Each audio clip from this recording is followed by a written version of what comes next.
honor and glory, to advance the peace, prosperity, and welfare of our country and of those whose interest you have committed to our charge. Amen.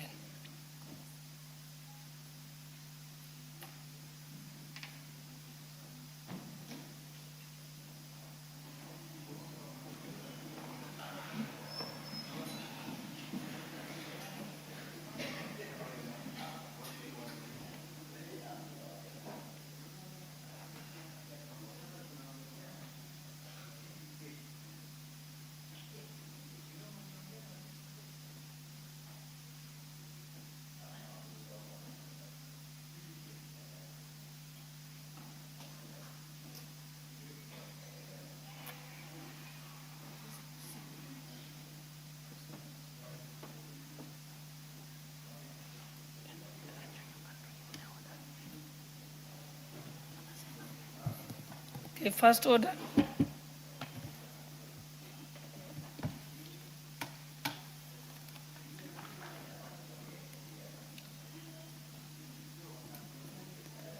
Order number 1, administration of oath. Order number 2, communication from the chair. Order number 3, messages. Order number 4, petitions.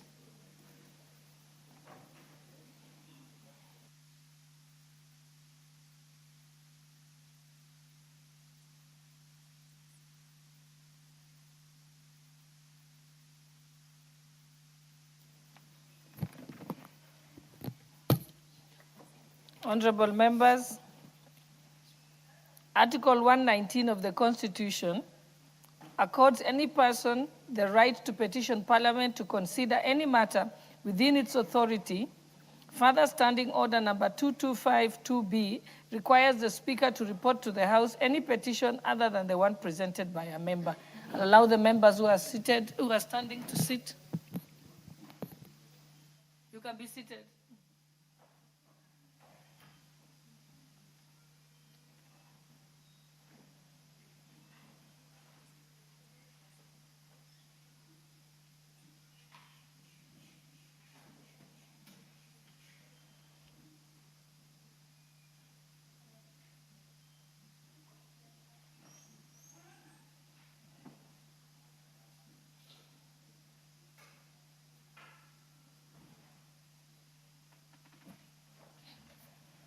Honorable members, I will continue.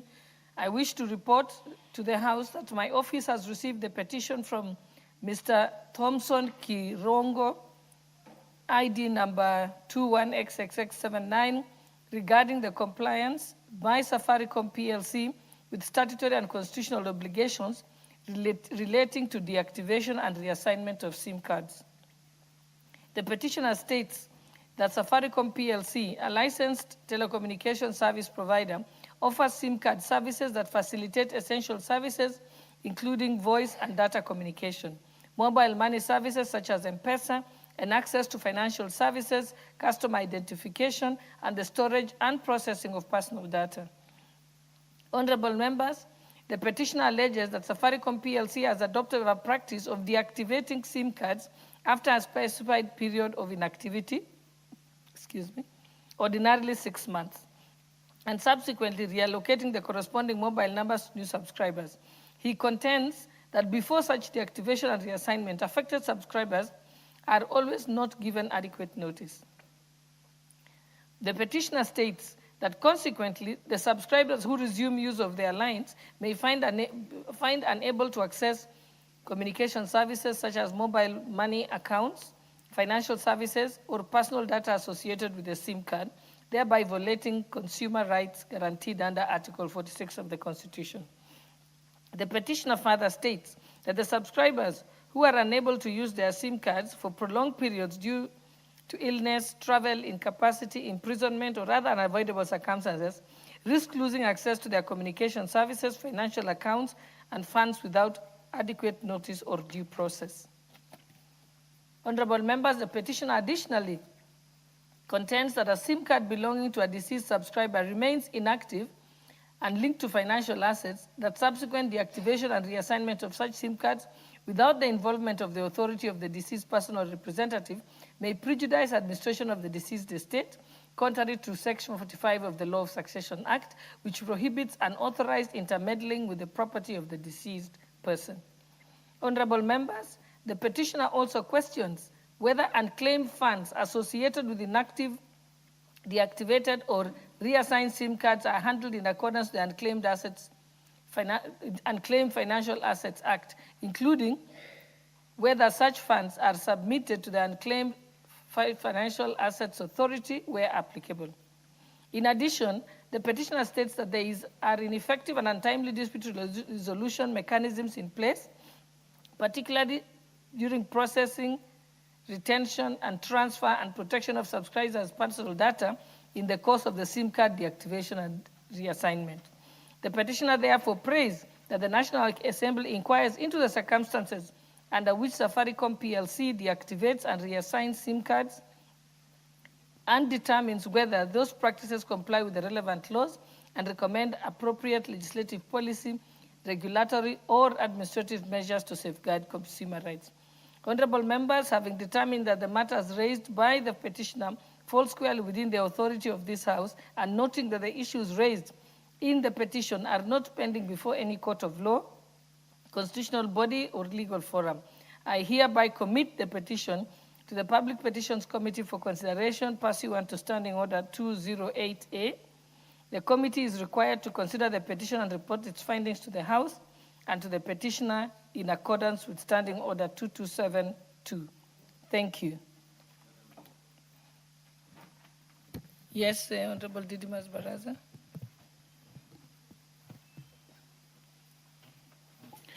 Thank you, Madam Speaker. I want to support this petition. It raises very grave matters that it touches on even the privacy of the Kenyan people. Once the line has been assigned to an individual, Safaricom must write to that person, giving him prior notice that unless you come and reactivate this line, we are going to assign this line to a different person. This is very important, and I want to ask the petition committee to process this matter within the shortest route possible so that Kenyans are saved from these very many inconveniences that are happening, including loss of revenue that may be in those Safaricom lines, Madam Speaker. So I support this petition.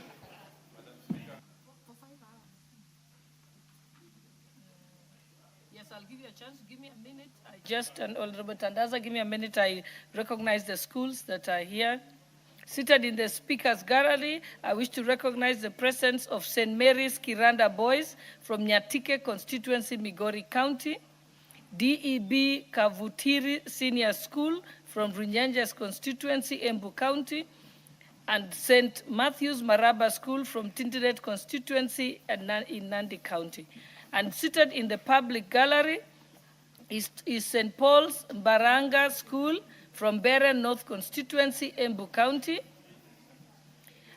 and Kimunyu Primary School from Mwingi Central constituency, Kitui County,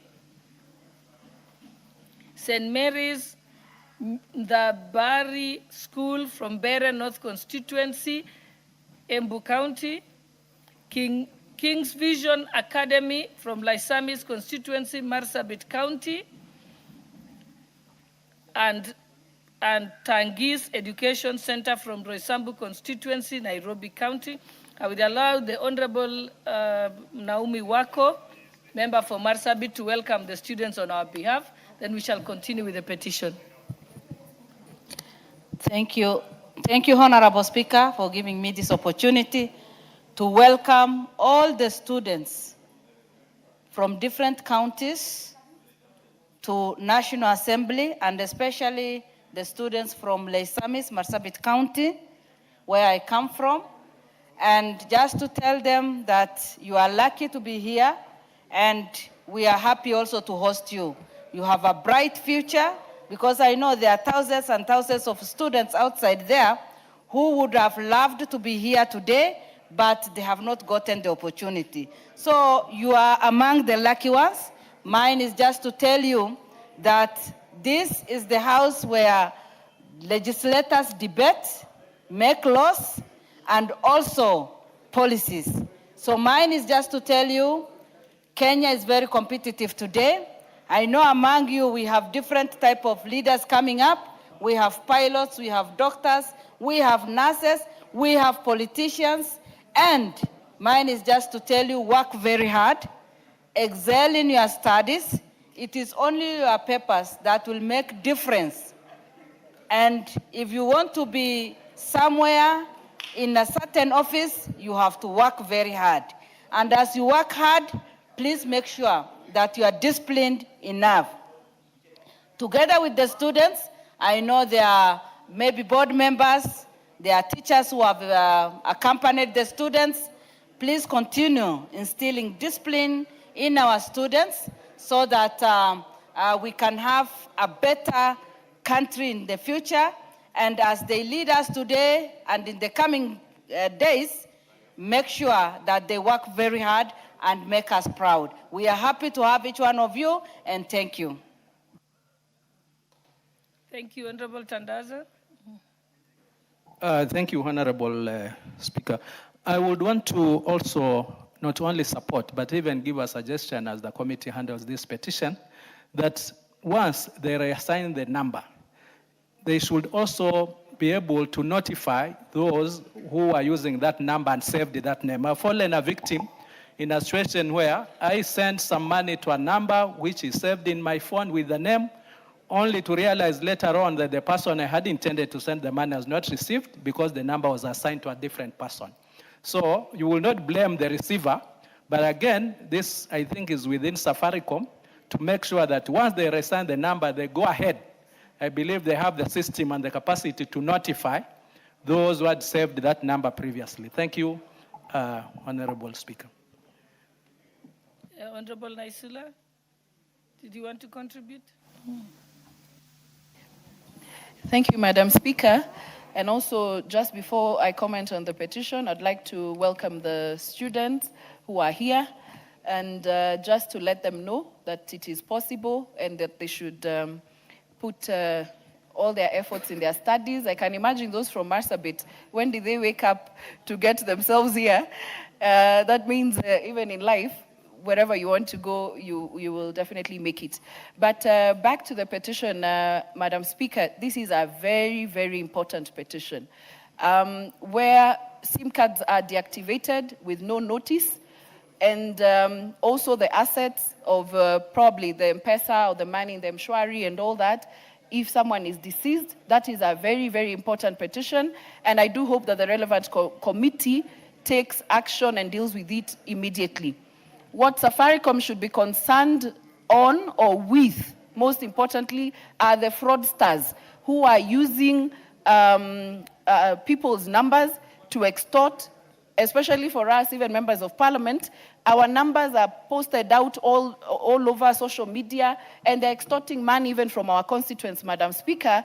And I think that is what Safaricom and the relevant authorities should concern themselves more than deactivating SIM cards, Madam Speaker. And so I support the petition, and I do look forward to the report being tabled in this House. Thank you, Madam Speaker. The Honorable Justice Kemei, member for Singowet. Thank you, Madam Speaker, for the opportunity you've given me to add my voice to this very critical issue of deactivation of SIM cards. Madam Speaker, while I agree entirely that it's the responsibility of the service provider to deactivate lines once they are out of use, I would want to believe that there should be even a notice given in the public domain that these numbers are being deactivated for a particular reason. More fundamentally, Madam Speaker, the mobile networks service provision in this country has ended up being the domain of basically three institutions. And since there are dangers always with monopolies, duopolies and oligopolies, Madam Speaker, we have a law that takes care of monopolies, but we don't have a law that takes care of duopolies and oligopolies. we must look as Parliament on what to do with institutions that are so few in number and they are providing critical services, so that in the event that they transgress, then we can be able to deal with them, Madam Speaker. Thank you, and once more, I support that petition.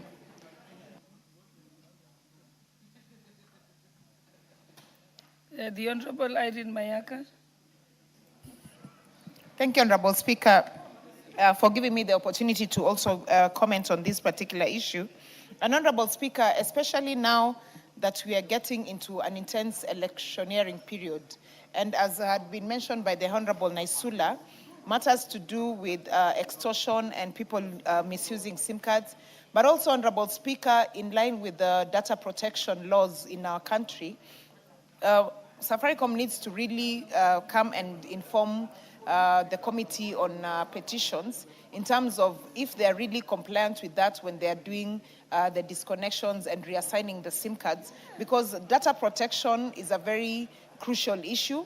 It needs to be taken keen consideration into, and therefore we need to ensure that people actually are protected in terms of how they are exposed when this reassigning is being done without even their knowledge. So, Honorable Speaker, I support the petition, and we hope that we will get a comprehensive response as soon as possible. Thank you. Thank you. And let's make it brief. Honorable Pukose, member for Endebess. Thank you, Honorable Speaker. Honorable Speaker, you know, Honorable Barasa here and Martha were consulting on how Barasa is making Sifuna not yes, your Sifuna Kule Bungoma.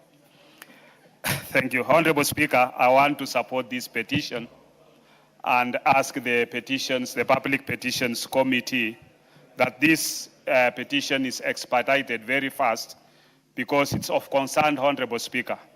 Many of the members here, as much as they cannot complain, you will find that you are getting messages from anonymous people, even sending you either messages on WhatsApp or SMS.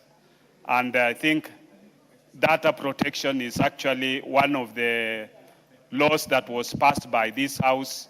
And I think Safaricom needs to be called into order, especially in the areas of SIM replacements, because I don't know how the people are accessing numbers of members, and you'll find that even some of them call you, and when you reply, you find that it's actually not the owner of that number.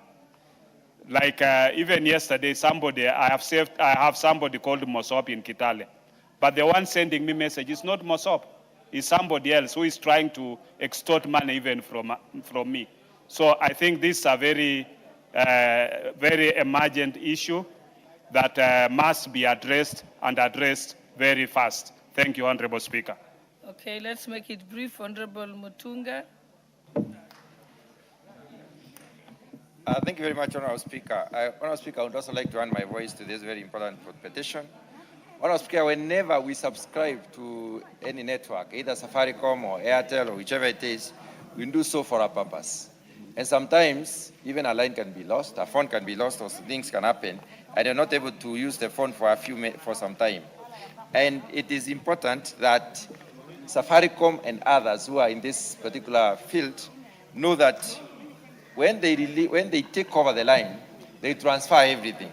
And therefore, the lines are known. They put us into collision costs with our friends, with our colleagues, with the electorates. Sometimes they imagine that we are the ones who are hiding the line, or who have transferred the line to somebody different. So, Honorable Speaker, I think it is important, before they assign the line, to try some form of notification. And Honorable Speaker, I don't know whether I'm the only one who is experiencing this, but I would like to probably bring a petition, because there is a problem with Safaricom especially. When it comes to bundles, you buy bundles of a whole GB, 1.5 GB, and you send only one message. You have to continue to go back and buy. I wonder, those Kenyans who are spending 100 shillings to send one message, are they really fair to our people? We have a problem with Safaricom, and they need to be called to order, because those costs are extremely high. Sometimes you refill you charge your phone, and then everything is lost within a very short time. There is a problem. We need investigation. Thank you, Honorable Speaker. Thank you. I'll just give the last person, Honorable Member for Imenti North, and then we'll give Honorable Umul. Thank you, Madam Speaker. Madam Speaker, I concur with the petition. Madam Speaker, we have another issue of SIM swapping. Madam Speaker, your SIM could be swapped and it takes 3 days to get your SIM back. When you get your SIM back, you get messages. There is a person in Meru who got his SIM swapped and he's lost 2.7 million shillings from 4 banks over the 4 days. Madam Speaker, this should be for Safaricom to refund that money, because how can they do a SIM swap when the person has not requested? So, Madam Speaker, I join my colleagues in saying that even SIM swapping should be looked at. Thank you. Okay, thank you. We'll close this now. The last person to speak, member for Mandera County. Thank you, Madam Speaker, for giving me this opportunity to contribute to this petition. Honorable Speaker, I'm a victim of deactivation of lines. My family member who traveled out of the country just realized that he could no longer use his WhatsApp because the line was deactivated while he was away. So this petition is welcomed, and the committee should move with speed and ensure that they do a thorough job on this. And once we resume from recess, they give us, that should be the first business, because it's actually a menace. You cannot use your M-Pesa services, you can't use your WhatsApp in a foreign country. It's really not a good thing. So, Madam Speaker, I support this petition. Thank you. Next order, and honorable members, allow me to reorder the order paper. We'll move to papers.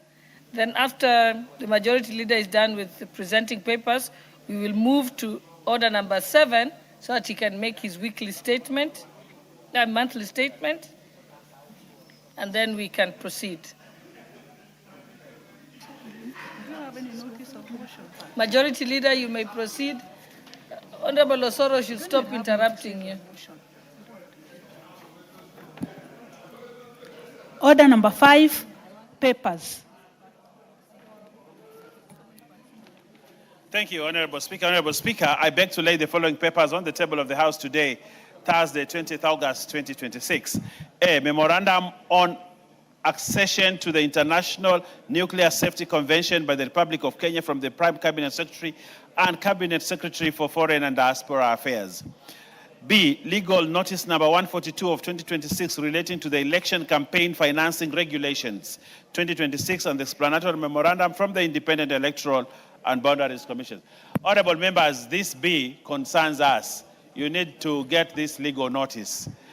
C, reports of the Auditor General of Financial Statements for the years ended 30th June 2021, 30th June 2022, 30th June 2023, 30th June 2024, 30th June 2025, and certificates therein in respect of the following.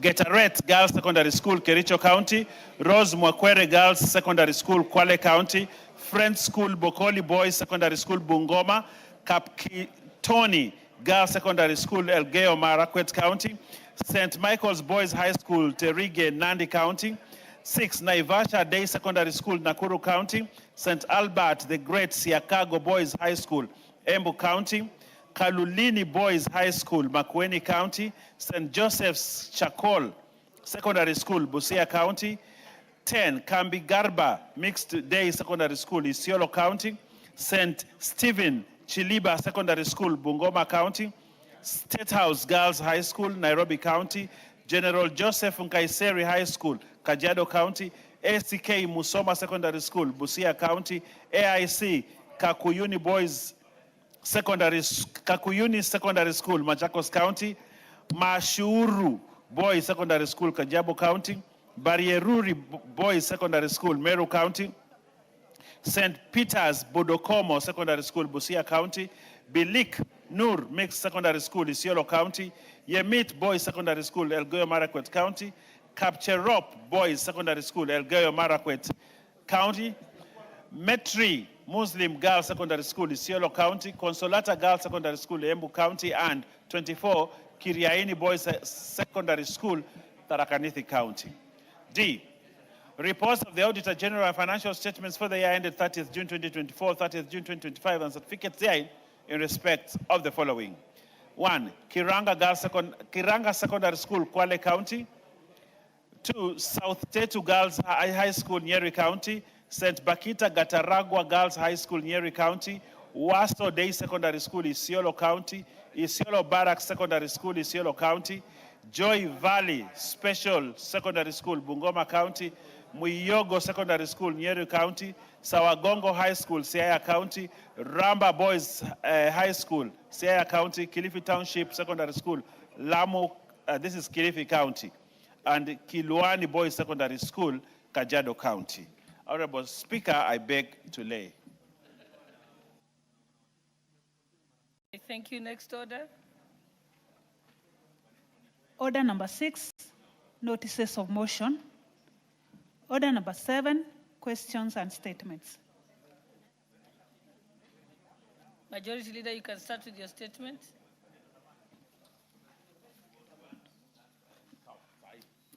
Honorable Speaker, Mr. Osoro, Honorable Osoro, this is the 13th Parliament.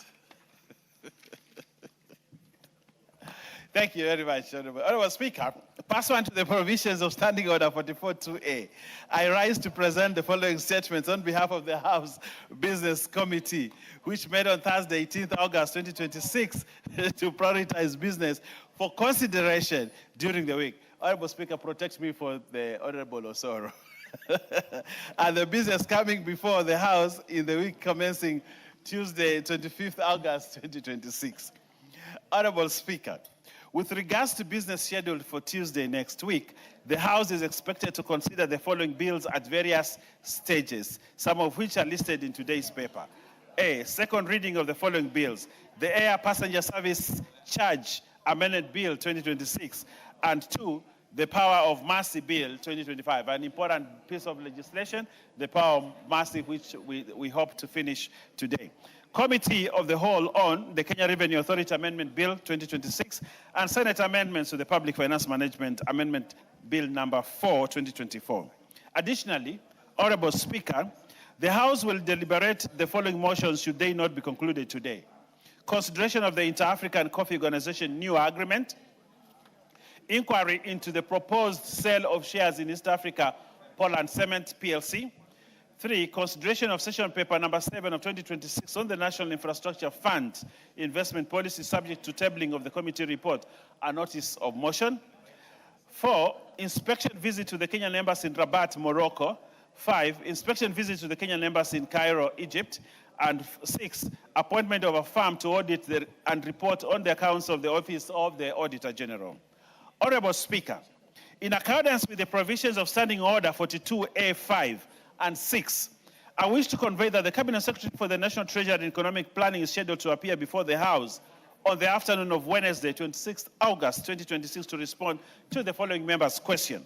Question number 021 of 2026 by the member for Tiati, the Honorable Kamket MP, regarding report on the implementation status of the Equalization Fund for the year ending 30th June 2023 and 2024 in Baringo County, including the amount allocated and disbursed and the status of the project. I think Honorable Kamket asked this the other day, and I think Cabinet Secretary is coming to answer this question.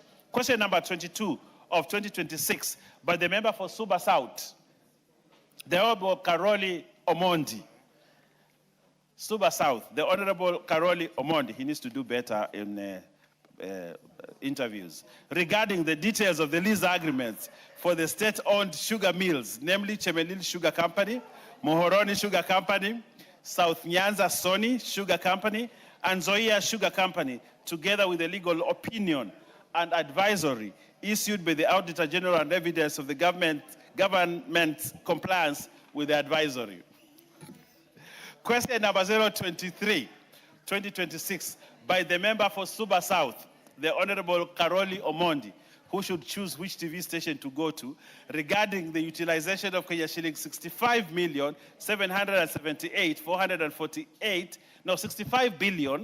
778, 448, 646, approved by the House on 14th September 2023, under the memorandum by the National Treasury and Economic Planning on action plans to revive and commercialize state-owned sugar companies for the purpose of writing of debt owed by the following state-owned sugar mills: Chemelil Sugar Company, Muhoroni Sugar Company, Miwani Sugar Company, Nzoia Sugar Company, and last, South Nyanza Sony Sugar Company. Honorable Speaker, in line with your direction earlier today, I encourage any members wishing to ask questions to the Cabinet Secretary to file them with the table office by close of business tomorrow. Those who would like to file questions, please make sure by tomorrow you have filed the same with the table office so that the Cabinet Secretary can be informed of these questions on time. Thereafter, we will transmit them to the Cabinet Secretary alongside the questions by the member for Tiati and the member for Suba South. In conclusion, Honorable Speaker, the House Business Committee shall reconvene on Tuesday, 25th August 2026, to schedule business for the remainder of that week. I now wish to lay this statement on the table of the House today, Thursday. Thank you, Honorable Speaker. Honorable Speaker, I wish to lay another important document on the table of the House, a statement which was requested by the Honorable Speaker after members of this House requested that they would like to know how their statements have been treated by various committees. And the Honorable Speaker directed that I present this report now, and I would like to use this opportunity, with your indulgence and guidance, Honorable Speaker, that I table this now. Thank you, Honorable Speaker. Honorable Speaker, I hold here a tracker of all the statements that have been requested by members. All the statements. If you have requested a statement and it has not been responded to, I will table this document in the House today, on the table of the House, so that you may know the status of your statement. And I would like to give a summary of the committees and chairs of committees who have not submitted statements as requested by members. The Committee on Administration and Internal Security have not responded to 26 requests for statements. And I am happy that the chairman of that committee is here, and he needs to respond to when he will table responses on the 26 statements that have been requested. The Departmental Committee on Agriculture and Livestock have not submitted 5 requests for statements. The Departmental Committee for Blue Economy and Irrigation has not submitted 1, and I have seen the Honorable Bowen. I don't know where he is. And chairmen of committees need to be in Parliament, in the House at this time. Communication and Information and Innovation, the committee led by KJ, they have not responded to 2 statements.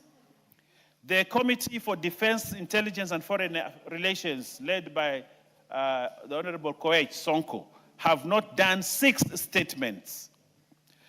The Departmental Committee on Education, led by the Honorable Julius Meli, has not responded to 18 statements or requests for statements. The Committee for Energy has not responded to 5 statements. I cannot see the chairman here, but he sits somewhere there. 5 statements. The Departmental Committee on Environment and Forestry and Mining have not responded to 4. The Committee on Finance and National Planning have not responded to 8. The Departmental Committee on Health have not responded to 8 requests for statement. The Committee for Housing, Urban Planning and Public Works have not responded to 3. Justice and Legal Affairs, led by the Honorable Murungara, Senior Counsel, has not responded to 1 statement. 1 statement, which we need you to respond to. The Departmental Committee for Labor, led by the Honorable Ken Chonga, has not responded to 5. The Departmental Committee for Lands, led by, I can't see the chairman, Chairman Nyamoko, has not responded to 7 statements. Social Protection, led by Alice Nganga, has not responded to one. Tourism and wildlife, led by the tall man with a strong hand. Wanyama. Wanyama is sports, eh? Tourism, Kareke Mbiuki. Yes, Kareke. Has not responded to 3 statements. Trade and industry and cooperatives, led by Shinali, has not responded to 1 statement. But the bulk, and I think this should worry us, the Departmental Committee for Transport and Infrastructure has not responded to 21 statements, led by GK. I think he's busy running for governor or something. 21 statements. And lastly, the Departmental Committee for Budget and Appropriations, led by the Honorable Atandi, has not responded to 1 statement. Honorable Speaker, like I said, Honorable Speaker, this report summarizes, and we'll table this report so that you'll be able to check where your statement is. And I want to request chairman of departments, please, when members bring statements, requests for statements, it is your duty to ensure you respond to them on time, because they do it on behalf of their constituents. And that obligates us as chairman of departments to make sure that they are responded to not only concisely and precisely, but also on time, so that Parliament does not work in vain. I thank you, Honorable Speaker, and I table. Yes, Tongoyo, and then Karoli. Give the mic to Tongoyo. Thank you, Honorable Speaker. I want to just a little bit comment on the issue that has been read by the Leader of Majority. Yes. Comment. In regards to unresponded statements, okay, and in particular the statement that refers to my committee. Yes. Honorable Speaker, has been indicated that to be about 28, which I really want to regret that some may have even a little bit taken long, and majority of them come with urgency. We know the nature of our department. But Honorable Speaker, as much as I appreciate the same, I think it should also be noted that the committee received the highest number of requests of statements. And by the time 28 are not responded, we had tried really to have covered much as such. And Honorable Speaker, you remember I did report to the House that as a matter as to address such backlog and to clear, we had adopted a way that we call the minister to appear before the committee, and we call the member that had raised question and statement so that we lump them together and prosecute before the committee plenary. In fact, today, we were supposed to have the CS Interior appearing before the committee at 10 to address majority of those statements. But because of issue and some nature of work and some, he was attending to urgent issues of national interest, he did request that he will appear on Tuesday. And I want to appeal to the members and the House. Before the committee or the House? To appear before the committee. Okay. I want to appeal to the members and report to the House to hold their horses that we're able to address the majority of the 28 listed okay, statements. Fair enough. And it is in our duty and in our interest, Honorable Speaker, to expedite all unresponded statements. Yes. Omondi Karoli, and then follow. Yes, you'll get on. Karoli. Thank you very much, Honorable Speaker. I just wanted to follow up from what the Deputy Leader of Majority has submitted with respect to private members' bills. I think several have not been processed expeditiously. I think about 4 bills. Some have gone through first reading, second reading, and they've not turned around to come back to the plenary. And I think it is a matter of grave concern, not just to myself, but to many other members. And related to that also are petitions. I think we need a record. I'm very happy with what you are doing, because that is what accountability is all about. There are so many petitions that have not been concluded and reports brought back to the House. If, again, you could help the House expedite those ones. Thank you very much, Honorable Speaker. Yes, Barasa. Thank you, Mr. Speaker. I want to react on what the Deputy Leader of Majority has just said.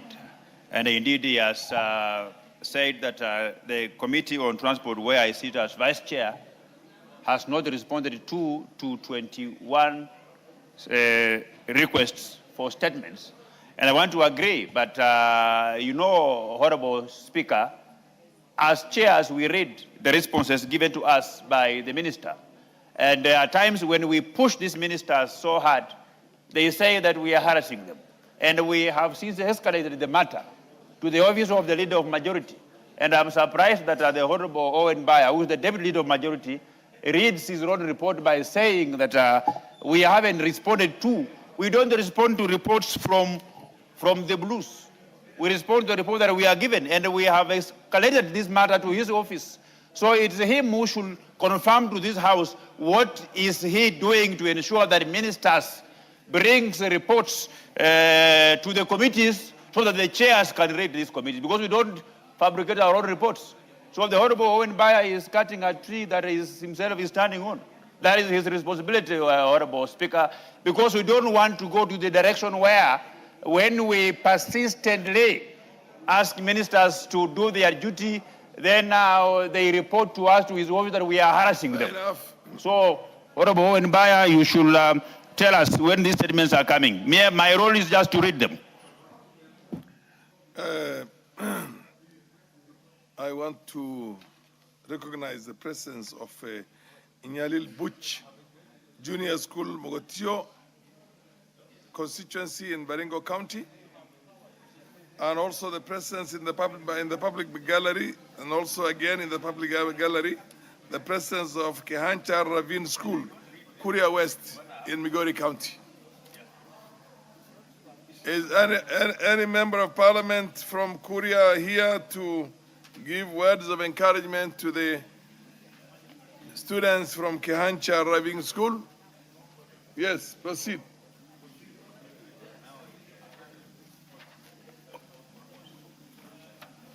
Honorable Hassan, the last I remember is you were brought up partly in Isibania. Yes, indeed. I'm partly a Kuria man. Not that I was a witness when you were growing up in Isibania. You're much older than me. But that's the information I have. Continue. Don't worry, Mr. Speaker. Thank you for the opportunity. And I, as a person who has connections with Kuria West as well, Kuria East, a former student of Taranganya Secondary School, and I consider myself partly Kurian. I want to welcome the students from Kehancha very warmly here to this parliament. And I want to encourage you to continue with your studies so that you can rise to the highest scale in life. And only through education and through dedication, through your education, can you really reach that. And I hope one day you can aspire to be a doctor, an engineer, an architect, and maybe a lowly position of being a member of parliament in this assembly. Thank you so much, Mr. Speaker. Anybody who is from Baringo? Makilap. Students from Nyalil Butch. Thank you, Mr. Speaker.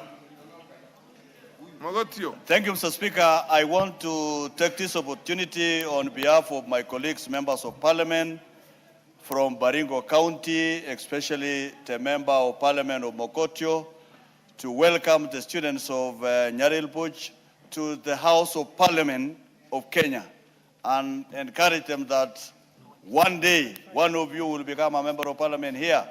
If you can only foster discipline and hard work in your schools, you will have an opportunity to be here and become a lawmaker in the years to come.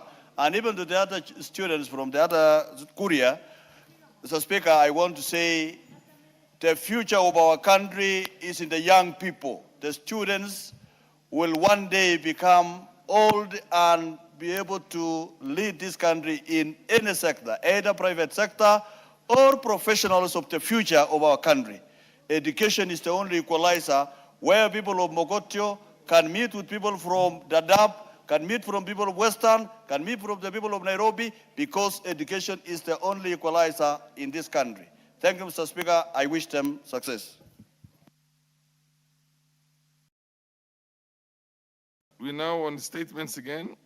The Honorable Martha Karua, Martha Wangari MP, MP for Gilgil. Ranking.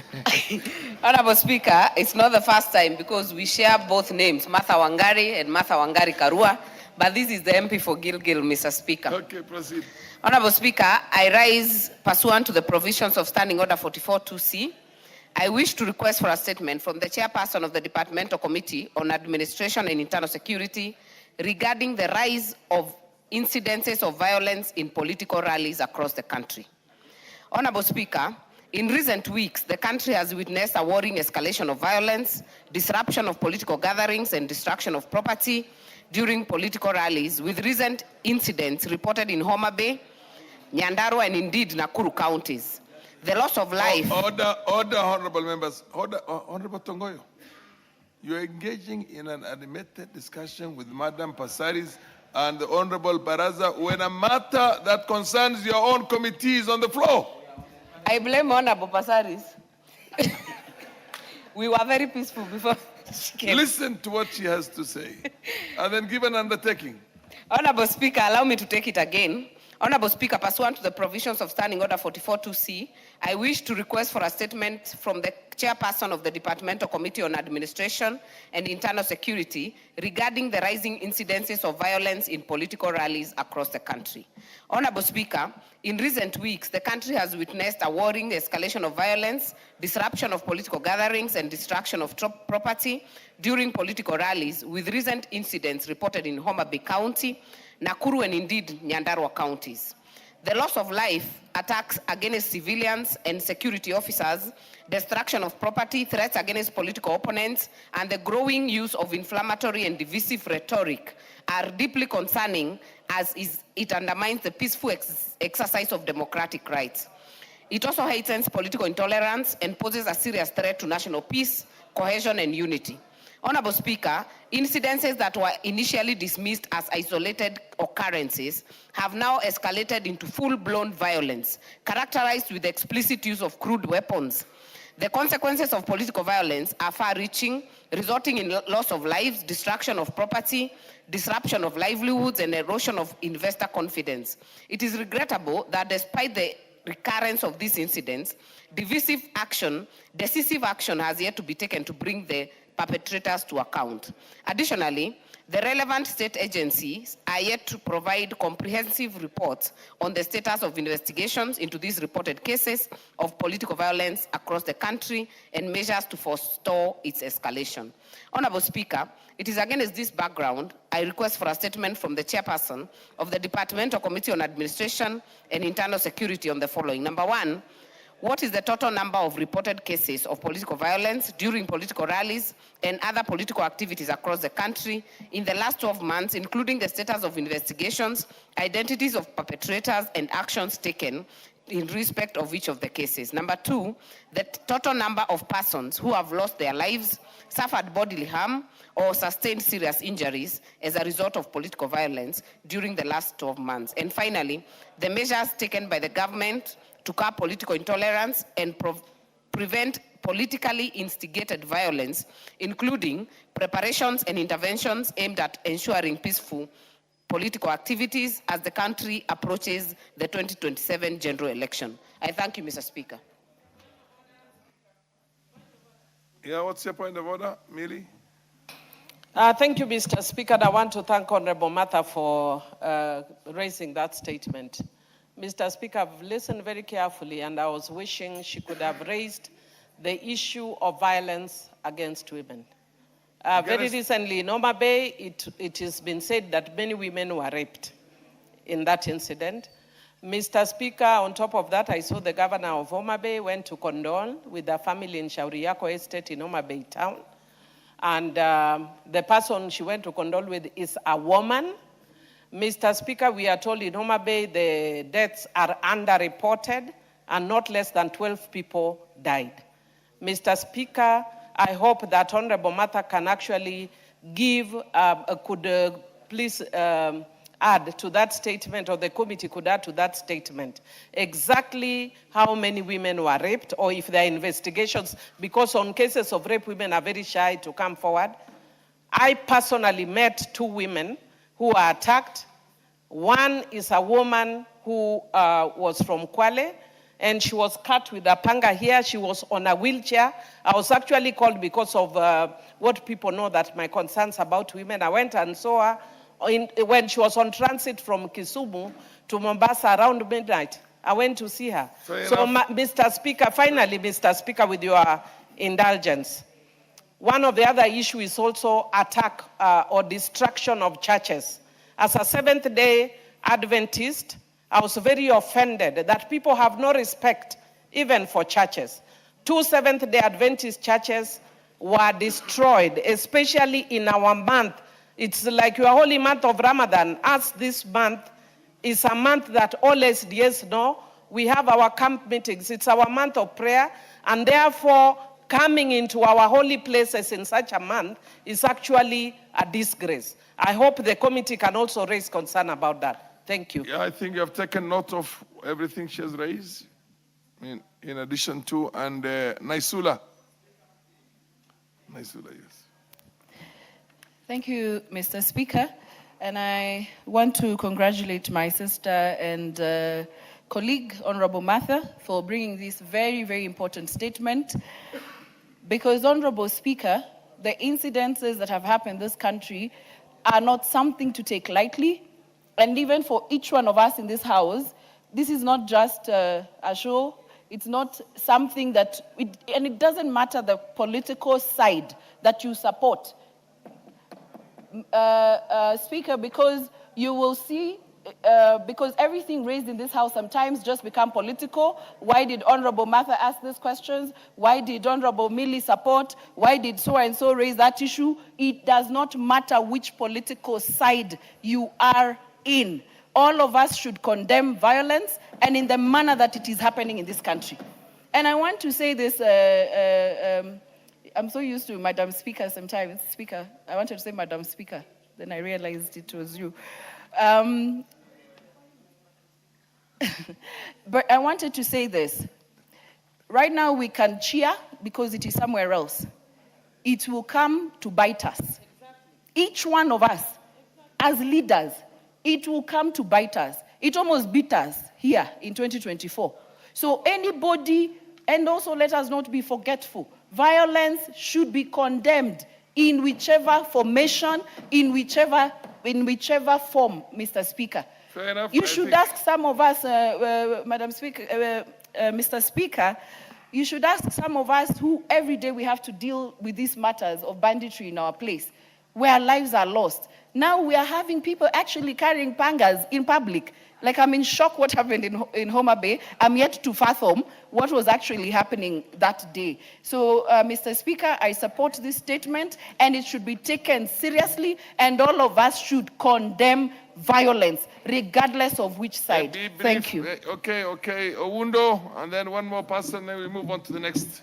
Speaker, let me stand here and go on record that most of those attacks in these political rallies have been directed against me and my team of Linda Mwananchi.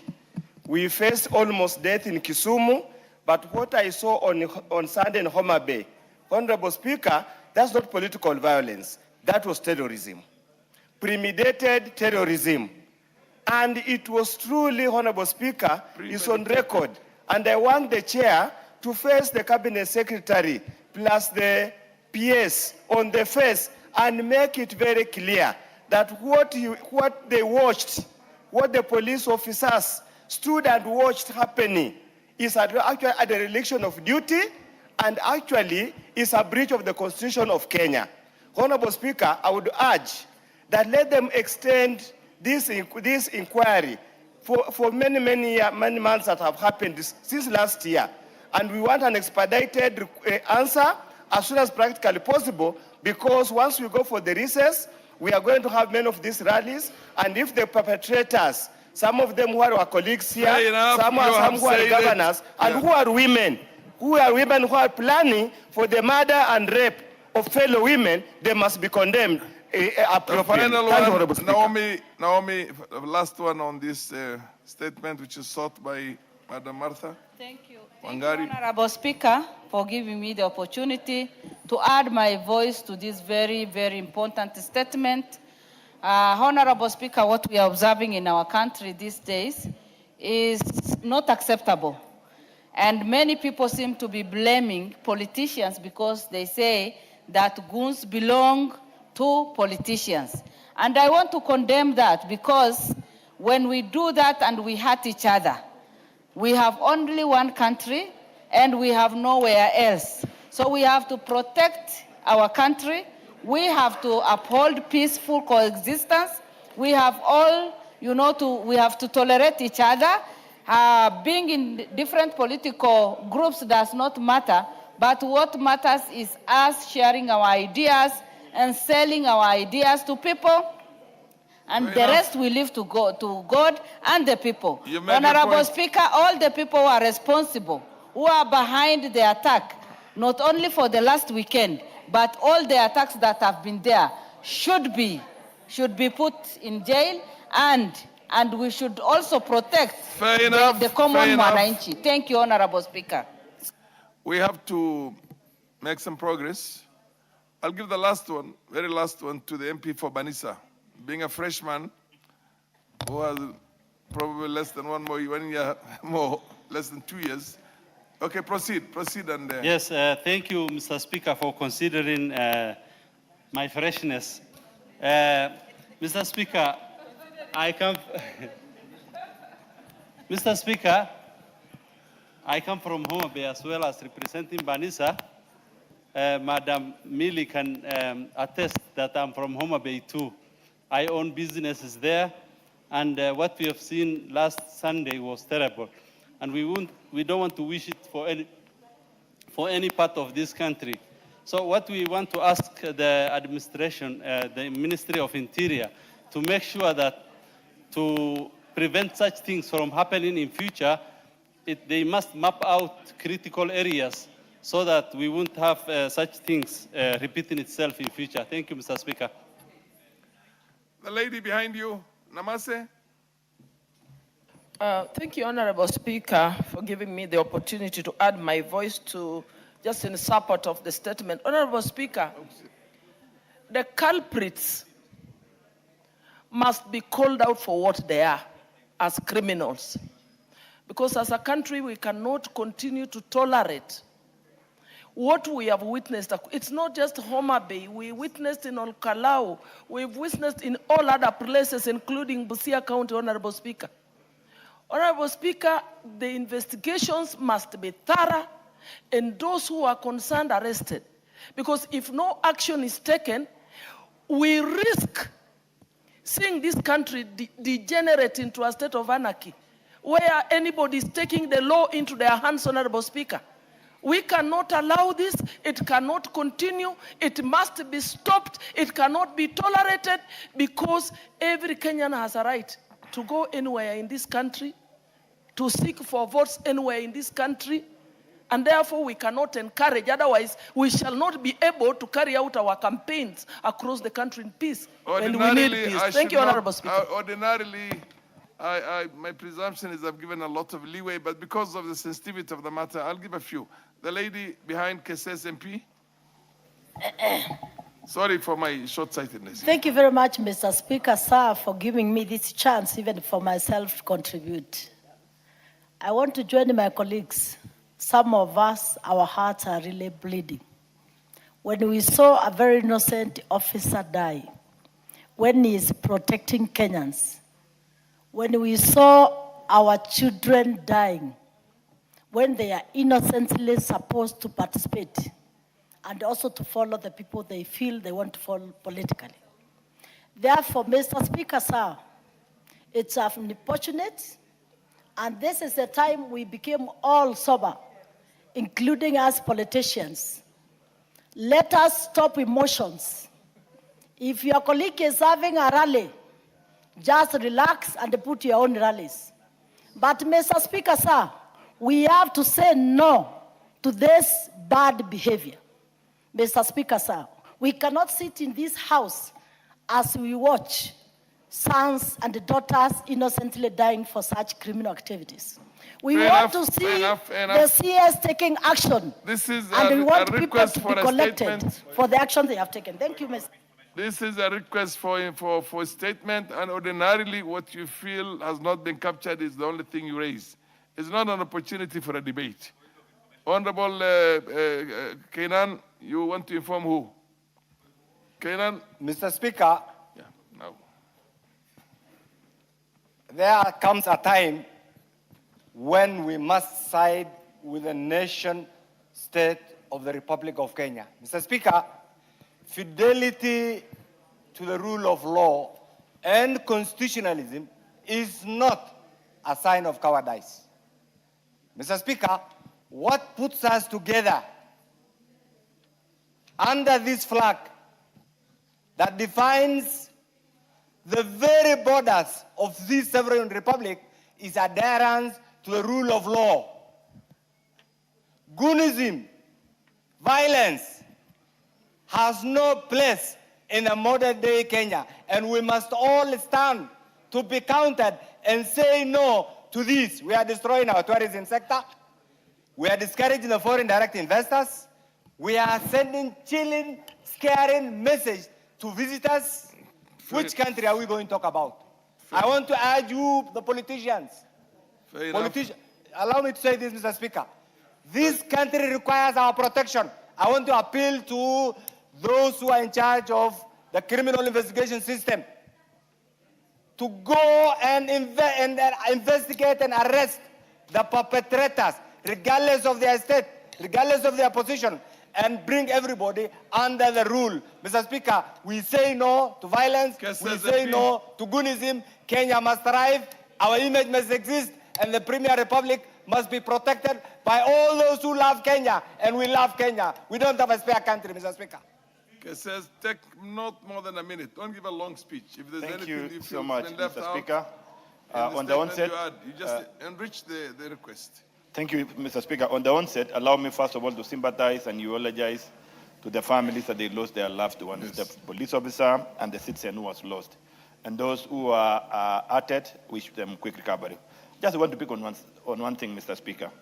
All these issues surround the aspect of misuse of our democracy. Democracy has given us freedom of speech. But the way we are carrying out this democracy and freedom of speech, we have reduced it to even profiling communities, individuals, and ethnic groups in Kenya. We have reduced it to a question of calling each other names and inciting on our words, the power of our words. That's what I want to ask on politicians. Fair enough. Let us be responsible enough the way we conduct ourselves and the way we carry on our issues. Thank you so much, Mr. Speaker. Yes, Karoli, and then Baraza, last one. Honorable Speaker, I mean, Honorable Ondo and I are the victims of this recent violence in Homabay. And thank you for giving me the opportunity. I don't want to spend too much time on the other issues because those will be discussed elsewhere. But there's a fundamental question here. The violence in Homabay, part of the team that planned that violence are members of this House. And there are audio and video recordings of members of this House, some who sit on the Speaker's panel, planning violence against other members. Against other members. Honorable, order. Karole Omondi, order. You understand the rules very well. You cannot discuss or debate the conduct of a member of parliament here without a substantive motion. Order. You're out of order. You're out of order. Yes, Baraza is the last one, yes. Thank you, Mr. Speaker. But, Mr. Speaker, I have a contrary view because, number one, we are inviting the minister to bring a statement on this matter where we know that the problem is not lack of policy direction. We already have laws that the police can use to arrest the perpetrators. I think the people that we should invite here is the IG and the director of investigations to come here and tell us. Because when you bring in a minister, he will come and begin politics here. Order. Number two, Honorable Speaker, now we know. When I tell you order, you better listen. Order. There are no provisions in standing orders for you to invite into the House the IG. You can only invite the CS. Order. You can invite them at the committee level, yes. So you want to invite them, you invite them at the committee level, not in the plenary of the House here. Order. You've already. You're not supposed to be giving speeches here. Okay, give him half a minute. But at least now, honorable members, you have now seen that this violence is not good for the country. In 2019, honorable Speaker, I lost my red royal kofia in a violence, and some members who are in this house celebrated. Now you know that 2019 it was me, but today it can be somebody else. Even I reported my kofia was seen by a senior ranking member of this house. Nobody has arrested him. He has never even been told to return my cape, my kofia. Now you see that this violence is not good for everybody. Okay, that's fair. Chair. Tongoy, order. There's no last one. Order. Tongoyo. Chair has given us a serious leeway on this. Thank you, Speaker, Honorable Speaker. Before maybe, just allow me 1 minute to comment on this. Yes. Honorable Speaker, I think I had indicated earlier that we are expecting the minister to appear before the committee on Tuesday. Yes. And given the urgency, the importance But I hope this, you have a pen and a notebook, and you have been taking note of what every member of parliament here has been saying. Yeah, but I have a suggestion, Honorable Speaker. Yes, proceed. You had seen that from the list table, we have got the highest number of unresponded statements. Yes. Of course, for the obvious reason, we equally receive the highest number. Yes. And given the urgency and the importance of this, which is actually a national issue, security concern, we are going to prioritize to be among the matters to be addressed by the minister on Tuesday. Fair and enough. what I want to say, allow me 1 minute, Honorable Speaker. Honorable Speaker, once, of course, the minister, it will not be just, it will be one-on-one interaction.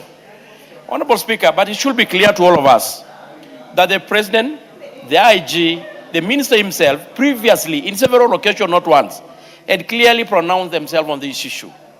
That they are doing anything possible to ensure that the elimination of goons in these countries is done.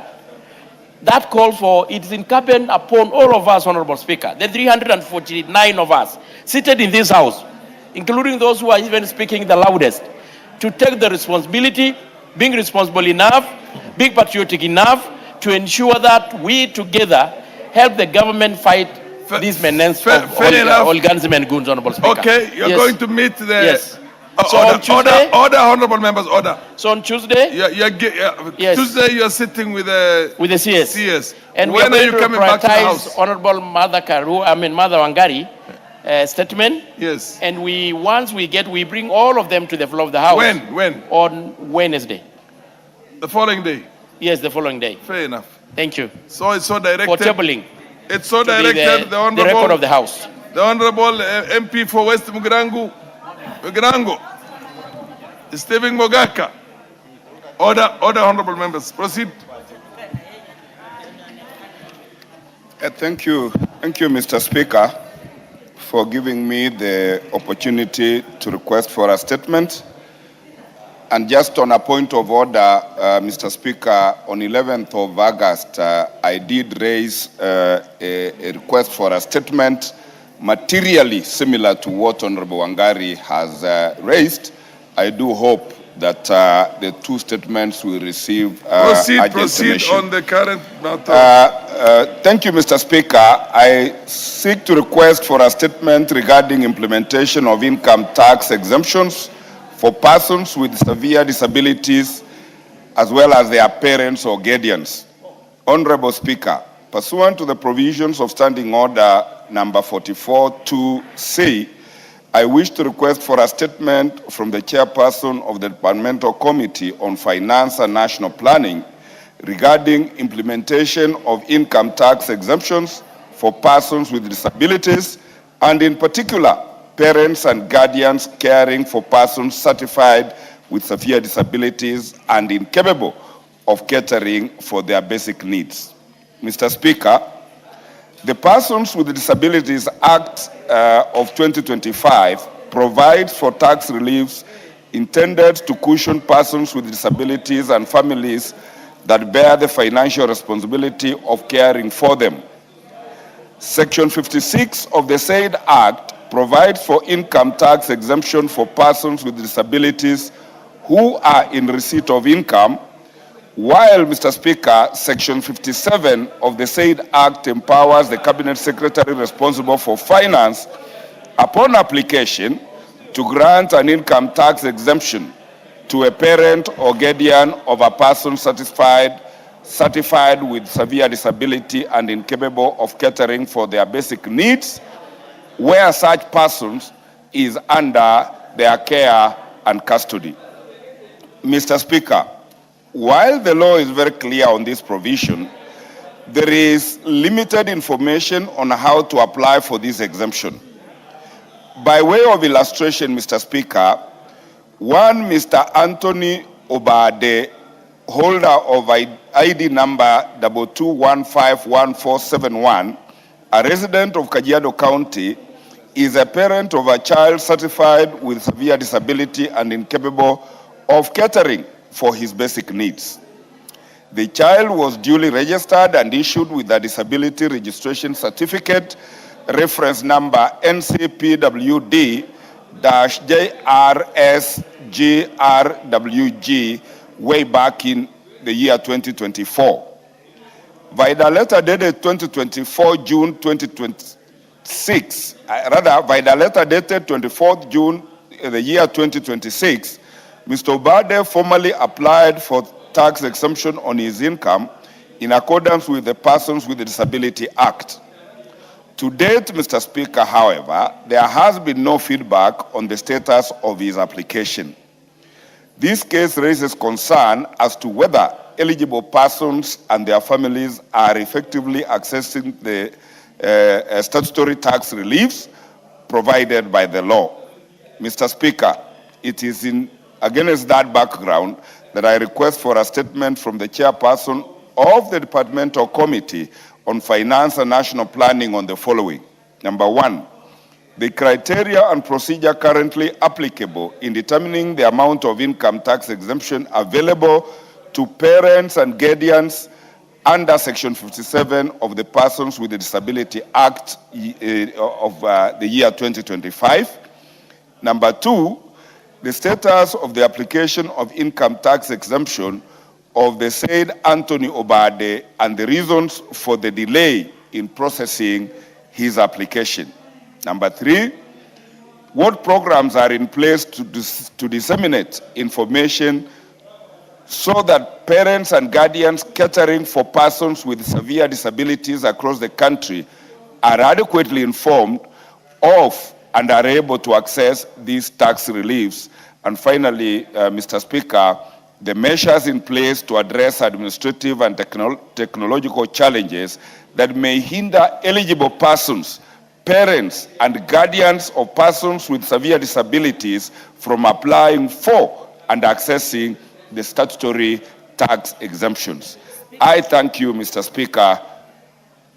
Fair enough. Chair of Finance Committee, Kimani, MP for...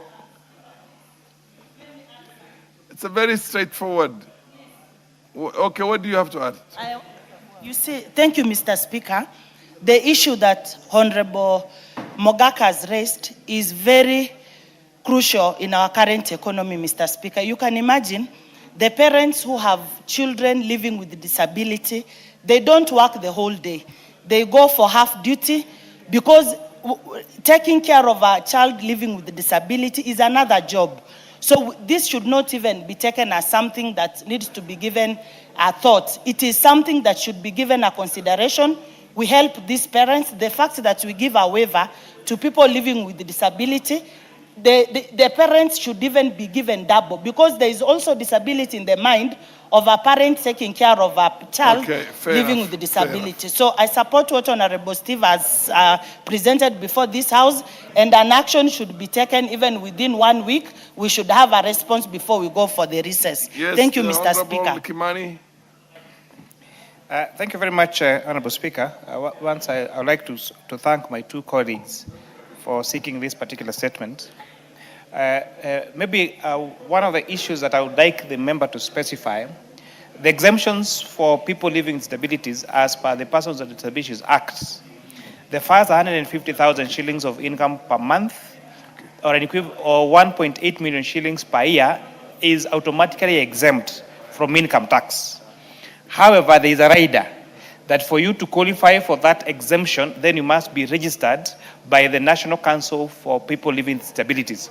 So maybe as I seek to provide the answer raised by the Honourable Member, maybe it's important for a member to facilitate us with information whether the person is seeking the settlement for is registered by the National Council for Population Development. Second, Honourable Speaker, even as we wait for the answer from the Kenya Revenue Authority, there is no any exemption given in law for relatives or guardians who live with people living with disabilities. The exemption is to the person living with disabilities and not to the parents or guardians. And maybe until that time, when this Honourable House may provide an extension of this exemption to those people taking care of this person with disabilities, then there might not be any provision in law to exempt those caregivers of people living with disabilities from income tax, Honourable Speaker. I think that's fair. Order, Honourable Mogaka. Honourable Mogaka, the law as it is now,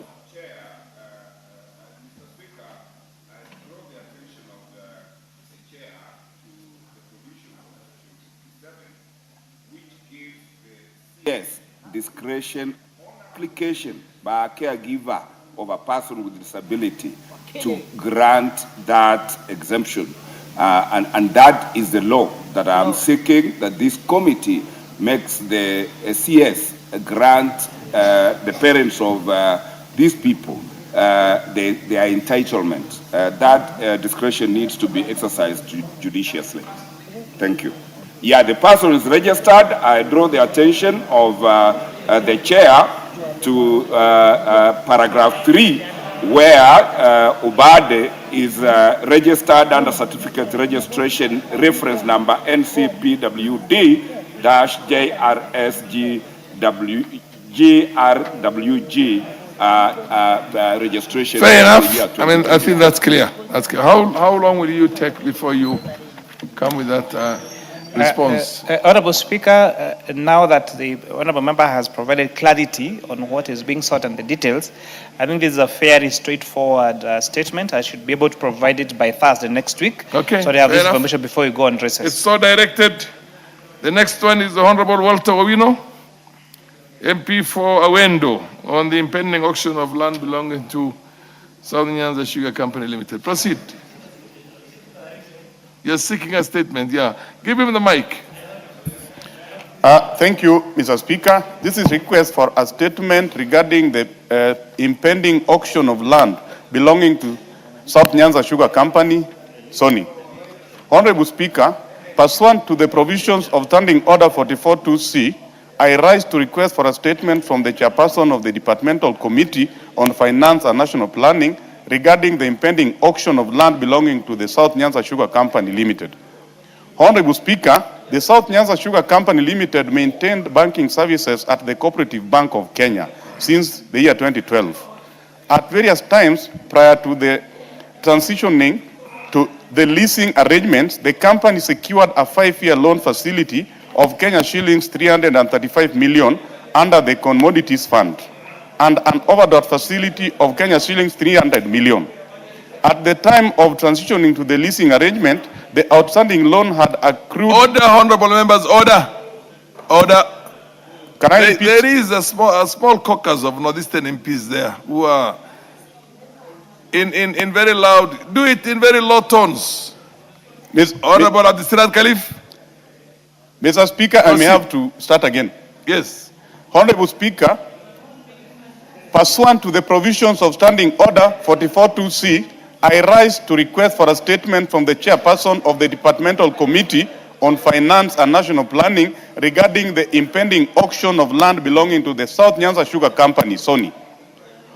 Honorable Speaker, the South Nyanza Sugar Company maintained banking services at the Cooperative Bank of Kenya since the year 2012. At various times prior to the transitioning to the leasing arrangement, the company secured a 5-year loan facility of Kenya shillings 335 million under the Commodities Fund and an overdraft facility of 300 million.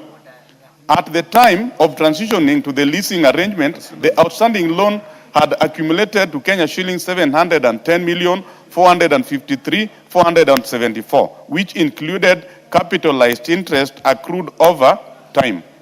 Records show that the security for the loan is the first-ranking legal charge of 900 million shillings in favor of company's property land LR number 16339, situated in Sare Awendo. Honorable Speaker, on 13th August 2025, the bank issued a statutory notice demanding settlement of the debt, following which the bank was advised to pursue it as a pending bill. Regrettably, the matter remains unresolved despite engagements involving the Kenya Sugar Board, the bank, and the lessee. On 14th July 2026, the bank issued a notice of intention to sell the charged property within 40 days to recover the outstanding loan, which then stood at Kenya shillings 862,328,980. The impending auction of the company land raises concerns regarding the protection of public assets under the subsisting lease arrangement. Honorable Speaker, it is against this background that I request for a statement from the chairperson of the Departmental Committee on Finance and National Planning on the following. 1. The status of outstanding loan owed by the former South Nyanza Sugar Company Limited to the Cooperative Bank of Kenya. 2. The measures being taken by the government to settle or restructure the outstanding liability and prevent the disposal of LR number 16339 in Sariawendo. 3. Measures being taken to safeguard the assets of the former South Nyanza Sugar Company Limited from disposal arising from historical liabilities, and the long-term measures being put in place to resolve legacy debt and other liabilities of state-owned sugar companies under leasing programs. I thank you, Honorable Speaker. What's your point of order? Yeah. Thank you, Mr. Speaker. Just on that issue, I just wanted to find out whether the member has spoken to Honorable Nyamita, because I was listening to Honorable Nyamita yesterday on TV, and he said the exact opposite. So maybe Honorable Nyamita has more updated information about Sony Sugar and House now? Yeah, so maybe he could find out from Honorable Nyamita. Where is Honorable Nyamita?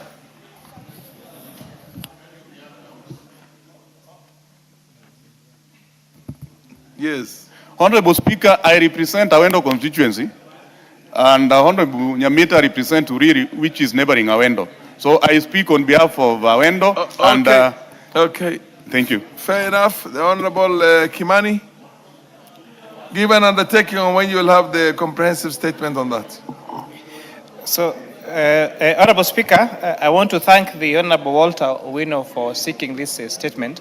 Honorable Speaker, as you may recall, this is one of the institutions that the Committee on Finance and National Planning and that of Agriculture processed a sessional paper, I think, in 2023 on commercialization of these sugar companies. I know we are going on recess, and because we may have to visit the factory, we'll need 1 month to bring back a comprehensive statement on this. And I'll ask the Honorable Member that when we are doing this undertaking to please also be available to the committee so that he can give us the inside information that may have to enable us to carry out this process effectively. Honorable Kimani, the company's land is charged by a bank. The bank wants to realize the money it lended to the organization. And he says that efforts by the bank itself to recover its own money will be done not too much in the distance. Now, unless you are able to give a firm undertaking that you'll have to do something either, but then to say that when we go out there, which is, you know, it might become ex post facto. So yes, who else wants to? Yes, Honorable Member, yes. Awendo MP. I appreciate the response, Mr. Speaker. However, the notice has been given by Cooperative Bank. A 40-day notice has been given by Cooperative Bank that they are supposed to be auctioning the parcel within 40 days, and that is from 14th of July 2026, Mr. Speaker. So waiting for another 1 month may not work. We may come back from recess after these people have already auctioned the parcel. Thank you. Yes. Order, honorable members. Order. Baraza and the company. MP Abdesirat Khalif. I don't know what campaign you're on, but you seem to be making one small caucus after the other. The Honorable Kimani. This is a commercial transaction. The bank itself has got to recover its own money. This is a loan.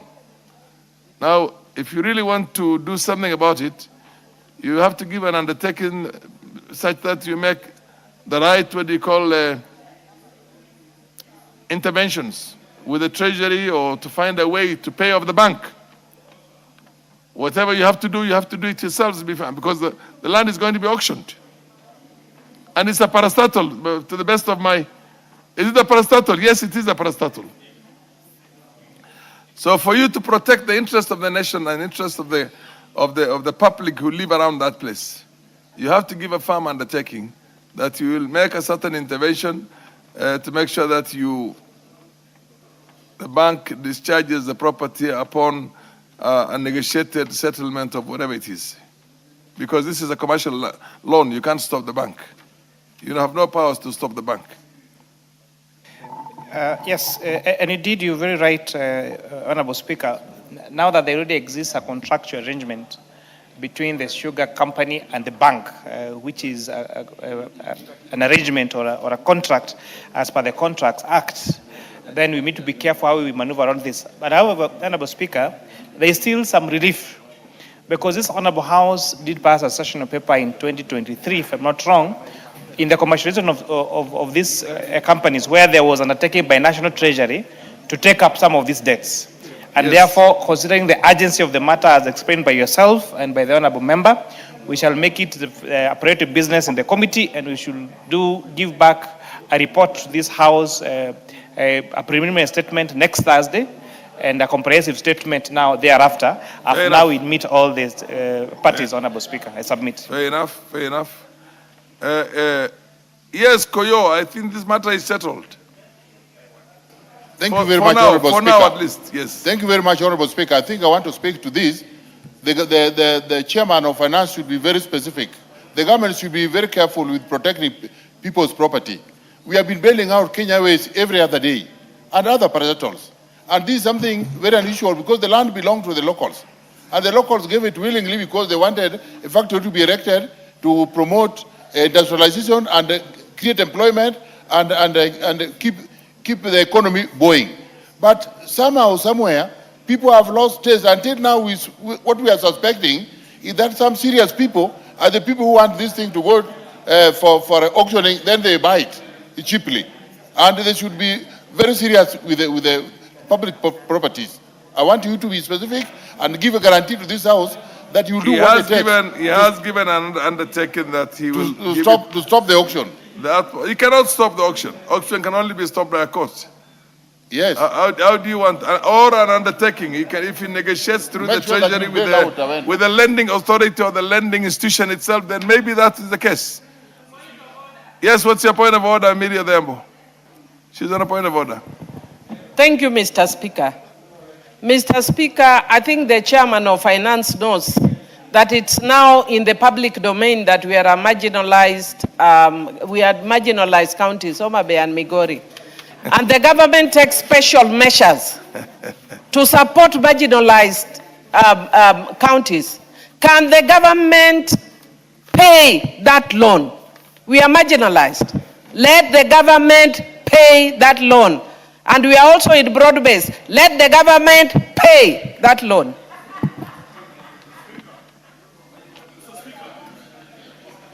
Omboko. Wamboka. It is very sad, Honorable Speaker, the circumstances under which corporations belonging to the government are being the route they're exchanging hands from government to individuals, Honorable Speaker. I speak with a lot of pain, Honorable Speaker. The way Nzoia Sugar Company changed hands, Honorable Speaker, it was the same way this sugar mill is going. And before they realize, it will be a very serious issue, Honorable Speaker. I want the chairman of the committee, who is my good friend, and he knows I like him, my brother. You know, we've had governments since 1963, but we have never, the citizenry of this country have never underwent the pain, such pain as the one that is being afflicted on the people of Kenya right now. If you go to Nzoia Sugar Company, you came to this house, you assured us that we are leasing Nzoia Sugar Company. Farmers will be paid, workers will be paid, and the machine will be running. Honorable Speaker, as we speak today, and I want this committee to just do a fact-finding mission to Nzoia Sugar Company. It is sad. The employees have never been paid. They were told to go home without any pay. The farmers who had supplied cane have never received their money, Honorable Speaker. And now, the sugar factory is not milling. For a sugarcane farmer to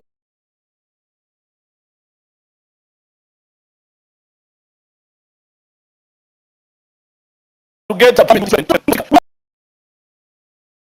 this matter serious. And we want Honorable Mbadi when he comes here. We want him properties belong to the people, Honorable Speaker. It is sad. Wamboka, order. Yeah, but you cannot rise on a point of order and hijack a matter that is for Sony. Order. A matter that's for Sony. And you should have been, you people are a bit lazy. Why didn't you put up your own, why didn't you seek a statement from the same committee on is it the one you're talking about is? Anyway, we're now dealing with Southern Nyanza Sugar Company. No. Yeah, the Honorable Kimani. So Order. Honorable Speaker, in as much as the honorable member may have raised that point arbitrarily and abused. Confine yourself to the matter before the House right now. Yes, I undertake, Honorable Speaker, I had committed. South Nyanza unless Sugar there is a Company ruling and the loan that is owed to one bank. I had it. If I did not hear it wrong, it was what, Cooperative Bank? Honorable Speaker, unless now how that is going to be settled, yes. Yes, I did give a commitment that because of the urgency of the matter, we're going to give a preliminary report next Thursday. Yes. However, I don't know how you intend us to deal with the issue of Nzoia sugar that has been raised, unless now in your ruling, No, you incorporate Nzoia sugar with the other one. South Nyanza. Okay. So for the South Nyanza, I think I was clear on my undertaking on the same. Honorable Speaker, I thank you. Okay. Next one is the Honorable Omulkhair Qasim. Omulkhair Qasim.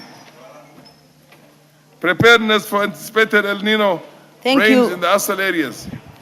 Thank you, Chairman. Thank you, Honorable Speaker. Honorable Speaker, pursuant to the provisions of Standing Order 442C, I rise to request a statement from the Chairperson of the Departmental Committee on Regional Development regarding the preparedness, contingency planning, and response mechanisms in place for the anticipated El Nino rains and associated flooding risk across the arid and semi-arid counties, particularly Mandera County. Is the chair for the Committee on Regional Development in the House? Yeah, okay, proceed. Honorable Speaker, the anticipated heavy and the above average rainfall presents a significant humanitarian, economic, public health, security, and environmental risk to communities across the northern Kenya. Mandera County has experienced a prolonged period of drought, peaking in February 2026. The drought, driven by consecutive failed rainy seasons, has severely weakened household resilience, depleted livestock, and undermined food and water security. The onset of intense rainfall following such prolonged drought could consequently result in loss of lives and livelihoods. displacements of communities, destruction of infrastructure, flooding, and outbreaks of waterborne and other communicable diseases. The risk of flooding in Mandera County is further heightened by its geographical and ecological characteristics. Heavy rainfall in the Ethiopian highlands and other upstream areas has the potential to cause a rapid rise in water levels in the Dawa River, thereby exposing communities along the river and other flood-prone areas to the risk of riverine flooding. Honorable Speaker, it's against this background that I request a statement from the chairperson of the Departmental Committee on Regional Development on the following. 1, the comprehensive preparedness and contingency measures that the government through the National Disaster Risk Management Authority has put in place to mitigate the anticipated heavy rains and flooding, particularly in Mandera County and other vulnerable ASAL counties. Number 2, efforts made by the government to strengthen disease surveillance, public health preparedness, and emergency medical response, particularly to prevent and manage waterborne and other communicable diseases that may arise from flooding. 3, measures put in place to protect learners and teachers in flood-prone areas and ensure that the continuity of learning in the event of displacement and destruction of school infrastructure or other restricted access to school. I thank you, Honorable Speaker. The Honorable Chair, when will you have this statement? Thank you, Honorable Speaker. I will endeavor to give a response to this statement the first week after recess. The first week after recess? Yes. When is anticipated, expected, or more or less, as far as the meteorological report is concerned, when is, yes? According to the Focus. Yes. The anticipated El Nino is the first week of September, and we are going to be on recess until end of September. Honorable... that is going to be a short and a long period, Mr. Chair, you have to give a better, what do you call, undertaking than that. This cannot come anything later than next week. So give an undertaking sometimes next week. Otherwise it will be a joke. Thank you, Honorable Speaker. If yes, the El Nino... The preparedness, you can get that in half a day from the government, yes. Yes. If the El Nino is set to begin the first week we have of an ASAL, what do you call, authority in the country, yes. So, Honorable Speaker, as you direct, I may give a preliminary report or response to this statement next week on Thursday. Next week on Thursday, it's so directed. Yes. Now we have one honorable,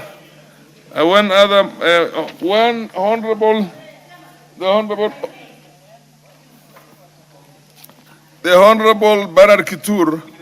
I'll give him a moment for him to speak, but before you do that, let me recognize the presence of 2 schools here. I want to recognize the presence in the public gallery of students from Koimiret Secondary School in Chapalungu, Bomet, and Ihumbu Primary School, Maragwa, Muranga. The Honorable Kitur, would you want to give a word of encouragement to the students from these 2 schools?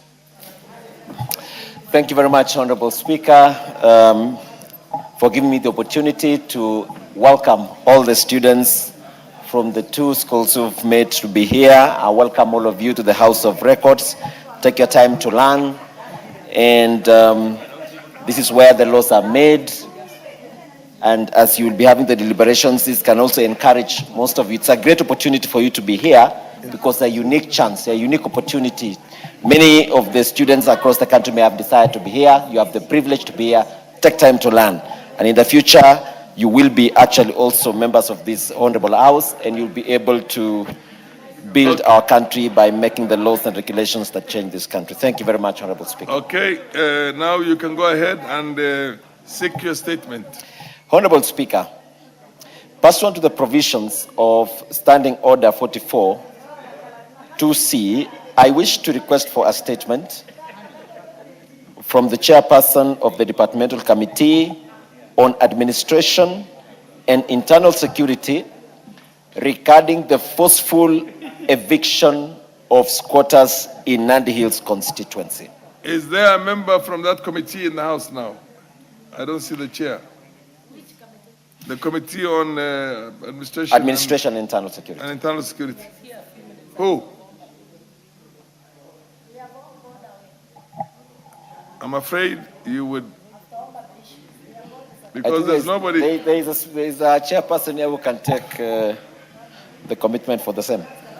Naomi Wako, I thought I saw Naomi Wako, the deputy whip, here. Anybody from the leadership of the House? Minority whip. You should be able to make an undertaking on behalf of it. After all, it's a broad-based government. Okay, proceed now. Listen to what he has to say. So allow me, Honorable Speaker, to start it afresh so that she can really be able to get it right. Honorable Speaker, pursuant to the provisions of Standing Order 44-2C, I wish to request for a statement from the Chairperson of the Departmental Committee on Administration and Internal Security regarding the forceful eviction of squatters in Nandi Hills constituency. Honorable Speaker, on Tuesday, 11th August 2026, Kimasa's cooperative squatters were forcefully evicted from Sitoi Farm, leaving their homes demolished, property destroyed, and their families left without shelter. The exercise was allegedly supervised by police officers from Nandi Hills Police Station in the presence of the Officer Commanding Police Division, OCPD, and the Officer Commanding Station, that is the OCS. The affected squatters have been engaged in a long-standing land dispute with Eastern Produce Kenya Limited, which is reportedly the subject of an ongoing court proceedings. It is concerning that no valid court orders were presented to the squatters authorizing the evictions and demolitions. Honorable Speaker, unlawful evictions are permitted under the law.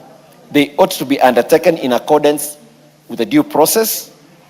The destruction of homes and property in Sitoi Farm without proper legal authority therefore constitutes a serious violation of the affected person's constitutional rights to dignity, adequate housing, and access to justice.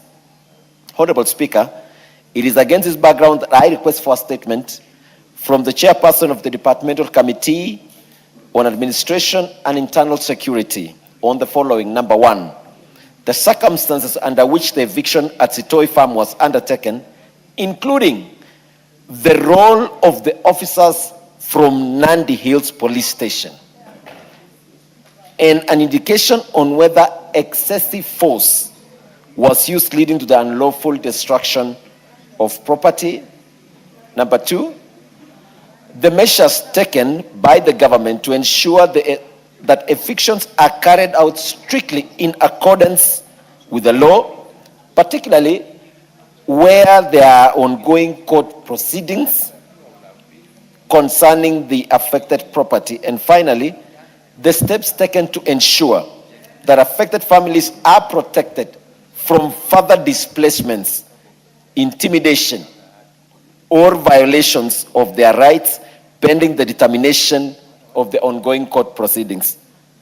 Honorable Speaker, I thank you. Okay. Departmental Committee on Administration of Justice and Meli Odiambo, proceed. You are there. Yes, Mr. Speaker. The committee, I'll forward the statement to the committee and they'll give a response in 2 weeks because this matter 2 weeks is not possible because in 2 weeks they will Parliament will be on recess. Well then, Mr. Speaker, the first You should give it next week. Okay, because this is really an urgent matter. Yes. Because it has to do with property rights, even health of the people who have been evicted. Yes. And the children and women who are now been forced to be displaced. So when? Next week, Mr. Speaker, on Tuesday. When is Tuesday? No, realistically, let me put it for Thursday. So I will give the information to the committee chair. So the statement will be given on Thursday. Will be responded to on Thursday. Thank you, Mr. Speaker. Are you happy with that? Yes. do Fair that, enough. Honorable Speaker. It's so directed. Thank you. Next thing is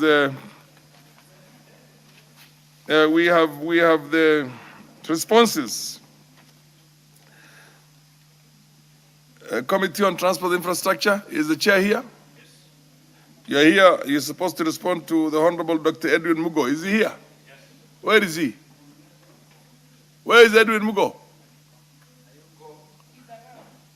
If he's not in the house, then it will not be fair for you to give the statement in his absence. Yeah, I can just... You table it? I will table it, but most importantly, when he requests for a statement, it's not for him, but it's for the people from that area. So it's for the people and it's for the house, and common decency dictates that the asker of the question must be in the house. Yeah, correct. But for him to raise a few I will more just concerns. table it, but then I will ask your indulgence that some of these roads in Mount Kenya are usually destroyed by demonstrators burning tires on the road. Maybe you form an ad hoc committee chaired by Honorable Gimani Kuria to go and speak with the president of Madira.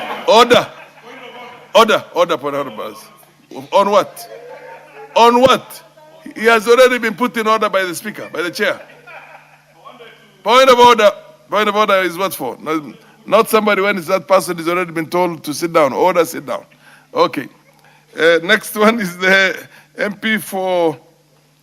Do you have the transport? You still have the transport committee? Where is the MP for Turkana? Ekwam?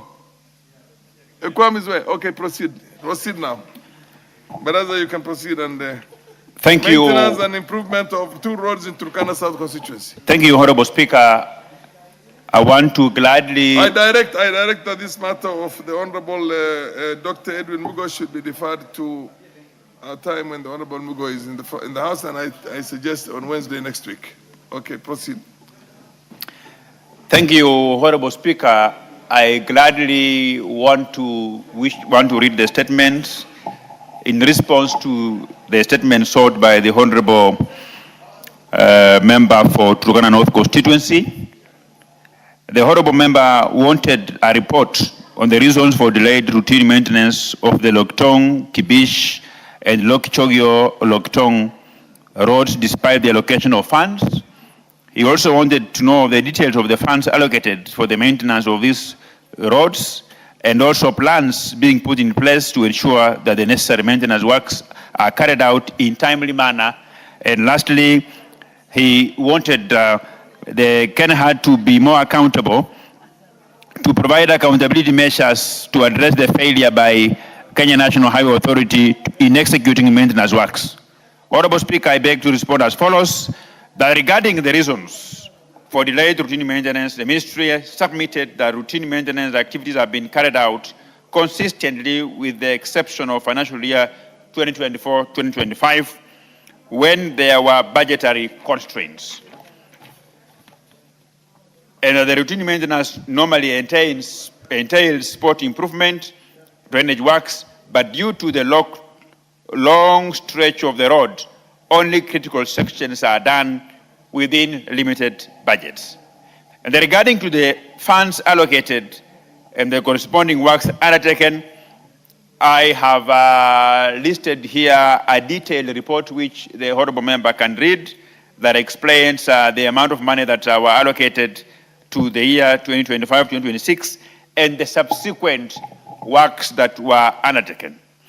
Regarding accountability measures, the ministry submitted that the implementation of maintenance works has largely been affected by budgetary and funding constraints. Notwithstanding these challenges, Kenya has continued to prioritize critical maintenance activities aimed at ensuring road safety, maintaining trafficability, and preventing further deterioration of the affected road infrastructure. The Honorable Speaker, the ministry further submitted that to enhance accountability and improve delivery of maintenance works, the agency has strengthened monitoring and supervision mechanism through regular road condition assessment, periodic inspections and performance reviews of maintenance programs. Further, prioritizing the road sections has been identified and incorporated into planned routine maintenance and the spot improvement programs for implementation subject to availability of funds. Honorable Speaker, as I finish, I want to assure the honorable member that I will personally undertake to visit this section of this road sometime next week, and that to ensure that the ministry and the agency is satisfying whatever issues that are raised in his statement, because he's a very hardworking honorable member, and from the region where he's coming from, they don't destroy the roads by burning tires on those roads. So we have to support him, Honorable Speaker.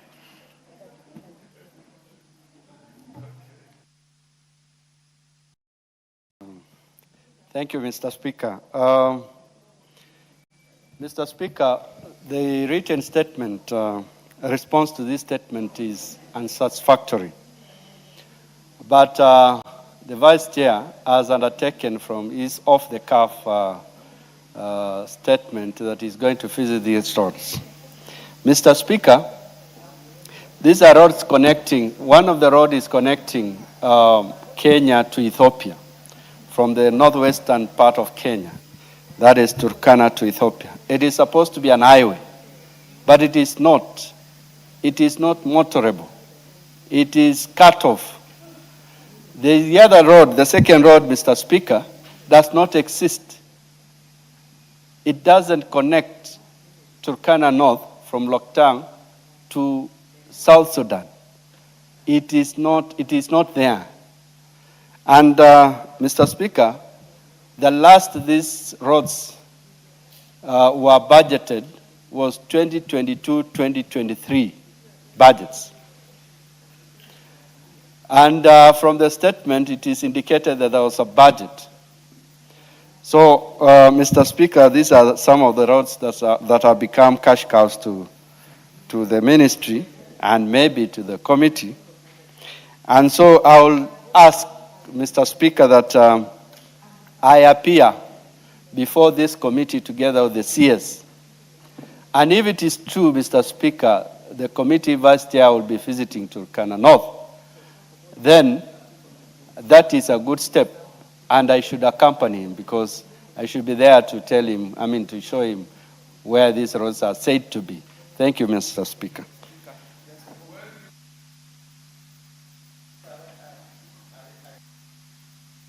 I should be very brief. Very brief, Rider Undo. Yeah, thank you, Honorable Speaker. The issue of highways is becoming a very emotive issue, and I think the committee, as you choose to visit, please pay attention and visit the Busia-Kisumu Highway. Order. It is in Order, Honorable Undo. Why is it in the habit of so many members of parliament that whenever a specific question is asked, instead of supporting your colleague in getting definitive answers that will help his own constituents, you begin looking, no.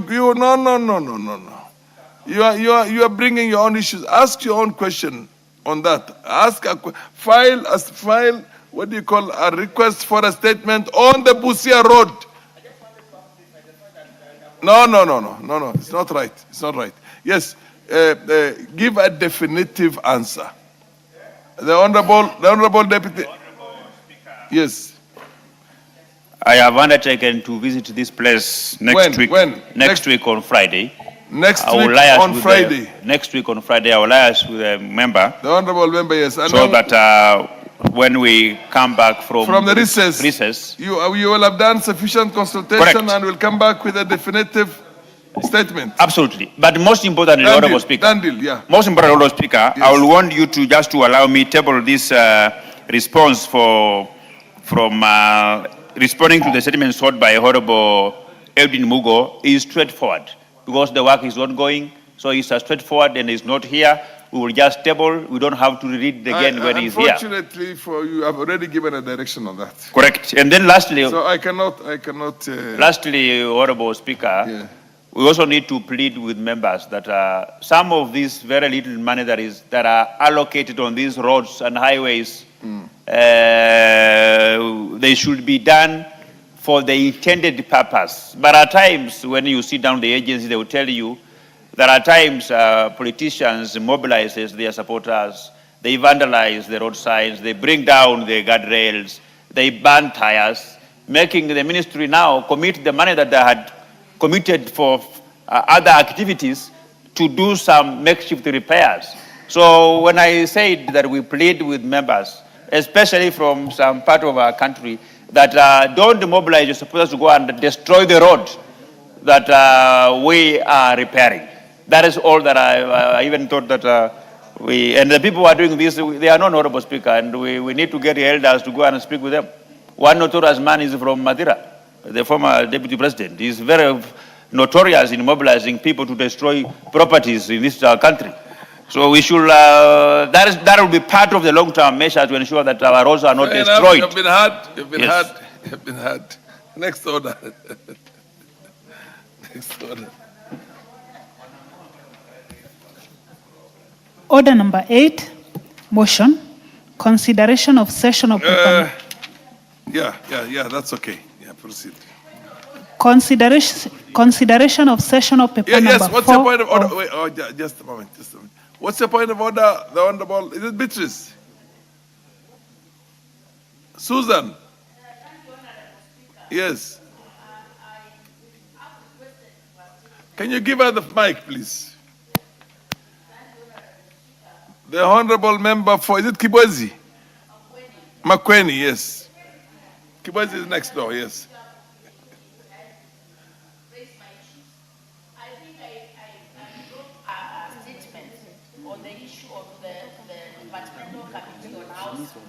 Since last session, I was told to bring it back here. I've raised over 5 points of order. And even last time I raised the point of order, I was told I'll be answered in the last 2 weeks. I've never been answered. I also raised about the 18 girls ladies who were chased from the Giganto training institute. I was told I would be answered 2 weeks after the recess. I've not answered. I've raised it again, a point of order. And I don't seem to be answered, Honorable Speaker. Thank you. The Honorable Naomi, the Honorable MP for Makwiny, your colleague, did seek statements on a number of issues, and the Hansard is going to record that. One of them is on girls who are, is it girls who are chased from Kiganjo? 18 girls who were chased from Kiganjo. And the other one was on what? In Makwiny. Thank you, Honorable. When will you bring those? Thank you, Honorable Speaker. It is unfortunate that she has not received, Mheshimiwa has not received her responses, and she has been waiting for all this time. I apologize on behalf of the committee chairs, but I will take that up and make sure that as soon as we resume, because next week, she's requesting that we do it before we go on recess. So I will discuss with the chairs, and then she will receive her response probably by Thursday next week. Okay.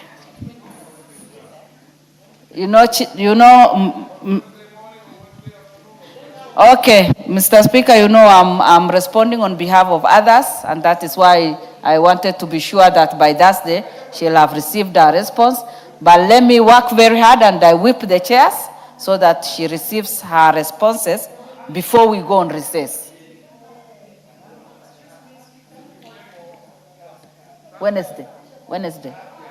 Wednesday, yeah. Afternoon.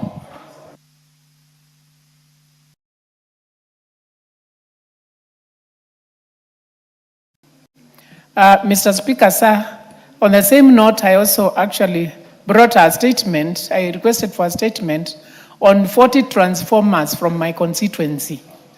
And I even, actually last week but one, I raised the same issue. It has not been responded to. So I want to know when it will be responded to. Thank you. Naomi, and you will have to give an undertaking on that one too.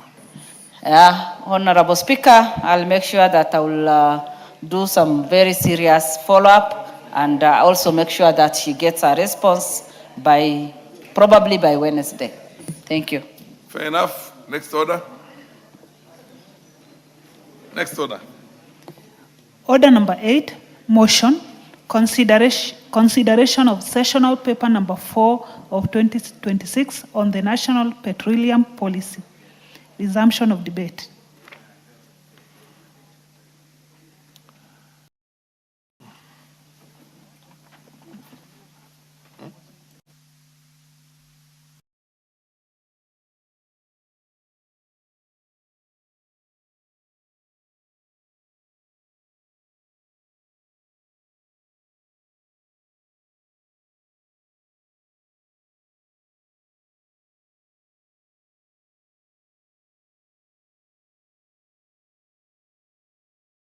Because it was being moved by the chair, I think, Honorable Jeffrey Mulanya, and now he's not in the house. He had 16 minutes to go, so we will have to go to the next order. This order is deferred.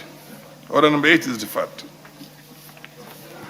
Order number 9, motion, consideration of the Inter-African Coffee Organization new agreement.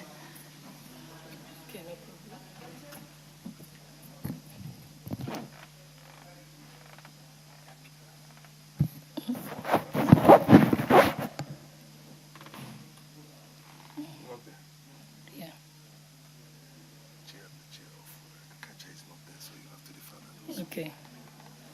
Chairperson Agriculture is not there. Order number 9. So we can go next order. Oh, you're there. Okay. So you're standing in for the chair. Proceed. Honorable Speaker, I wish to second the motion that this House approves the ratification of the Inter-Africa Coffee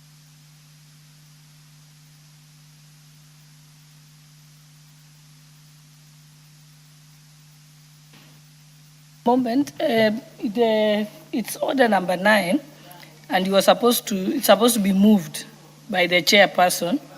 Then you can second. So you can't move when it has not been seconded. So unless you're moving on behalf of the chairperson, you are seconding. So you'll have to. So it is deferred then. So it has to be. You can defer. Yeah. So the next order. Next order.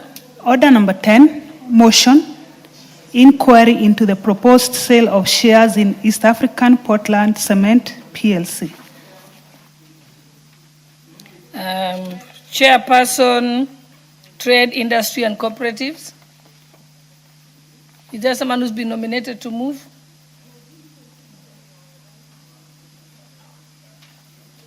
Honorable Wako, do you know if the chairperson of Trade is here?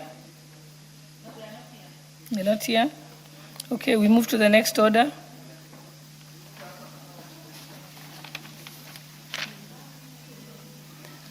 Order number 11, the Power of Mercy Bill, National Assembly Bill number 56 of 2025, second reading.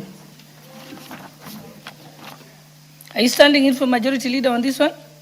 Okay, and then, but I think also for the clerk's office should ensure that we notify the chairpersons when their motions are coming, so that we don't have to defer them.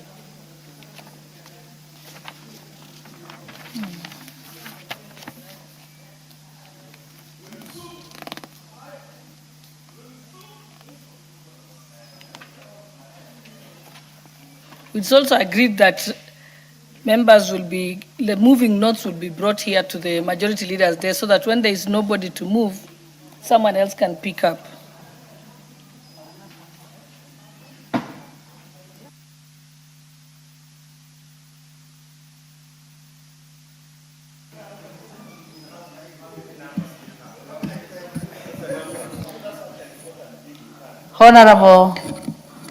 Honorable Speaker, I beg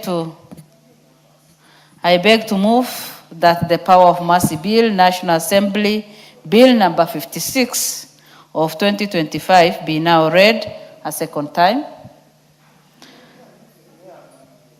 Honorable Speaker, the critical piece of legislation was published in Kenya Gazette on 25th November 2025, read a first time on 26th February 2026, and subsequently committed to the Departmental Committee on Justice and Legal Affairs, JLAC, for consideration. Honorable Speaker, the power of mercy under Article 133 of the Constitution lets the state balance strict criminal laws with grace, forgiveness, and healing for reformed offenders. Honorable Speaker, we currently have the Power of Mercy Act, CAP 94, which was enacted in 2011 to operationalize Article 133 of the Constitution, while the article has served the country over the years. Experience in its implementation has revealed practical, instructional, and operational gaps that require legislation reform. And Honorable Speaker, this bill is a major step forward that updates our laws, creates transparent system for presidential pardons, and replaces old rules with modern framework that respects human rights. Honorable Speaker, this will really help Kenyans so that we can exercise and presidential pardon can be in place. Honorable Speaker, the primary objective of this bill are, number one, it gives full effect to Article 133 of the Constitution by establishing a structured statutory framework for the exercise of the power of mercy by the President.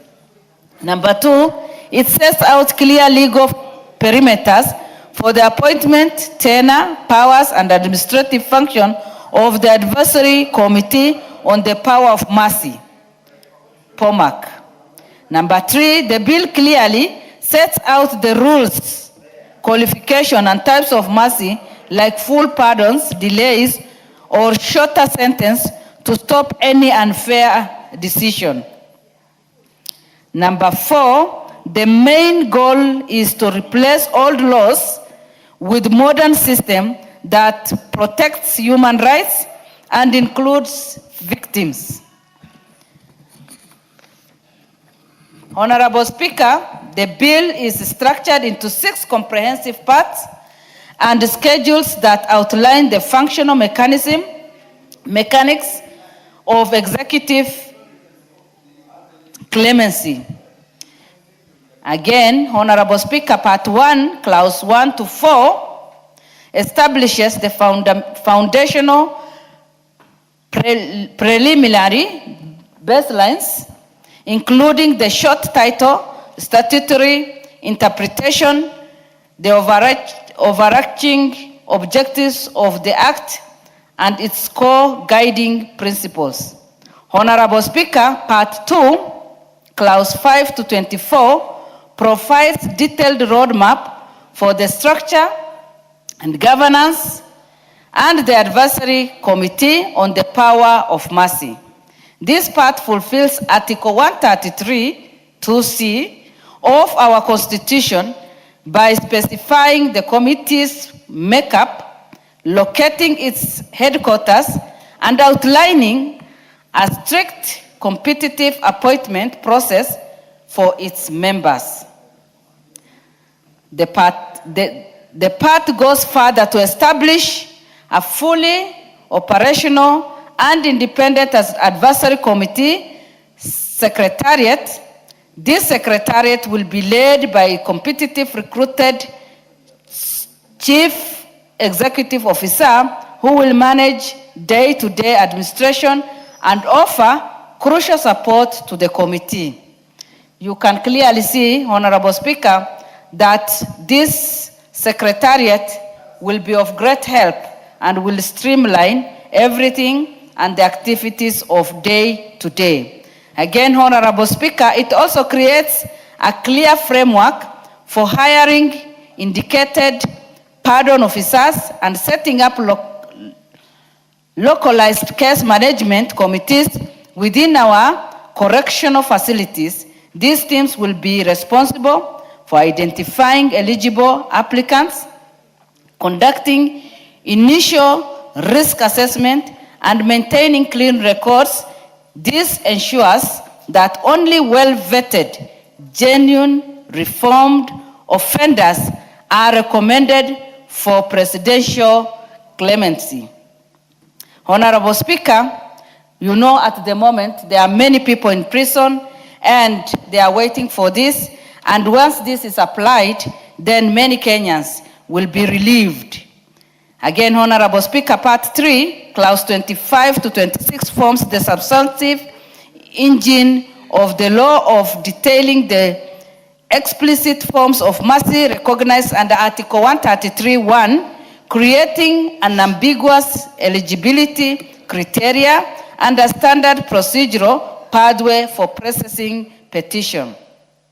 Honorable Speaker, Part 4, Clause 37 to 39, enforces rigid financial regulations, capturing the explicit sources of funding for the advisory committee, annual estimation, and binding audit controls aligned with public finances law.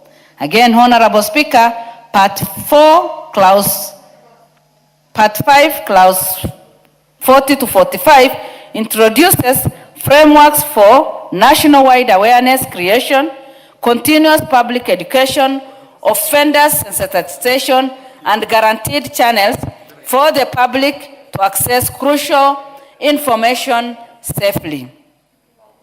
Again, Honorable Speaker, Part 6, Clause 46 to 51, details miscellaneous mandates focusing heavily on record keeping, data collection, the creation of an official electronic database, cooperation, duties, and general penalty framework for any contravention of Act.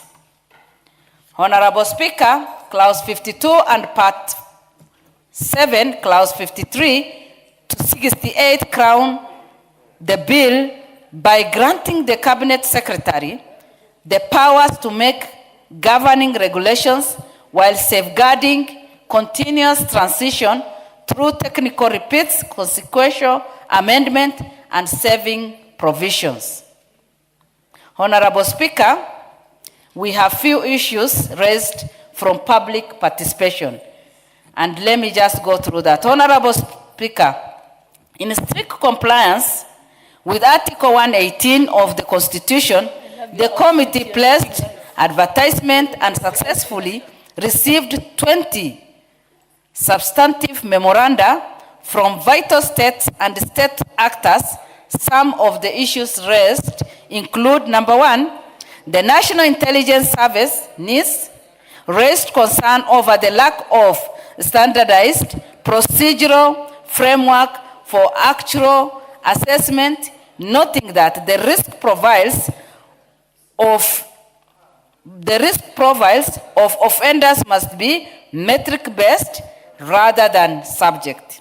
Number two, Kenya Prison Service, KPS, and the Commission on Administrative Justice, CAJ, pointed out an error where capital offenses were mistakenly equated with life imprisonment, urging an alignment with the Standard Penal Code jurisprudence.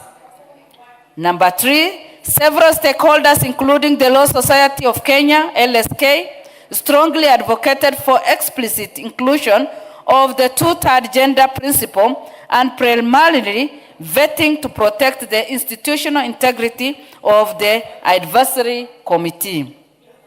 Number four, civil society groups like Center for Multi-Party Democracy, MCD, and Justice Defenders raised pressing argument around victim safety, demanding that serious offenders of gender-based violence, GBV, and femicide be completely barred from seeking mercy.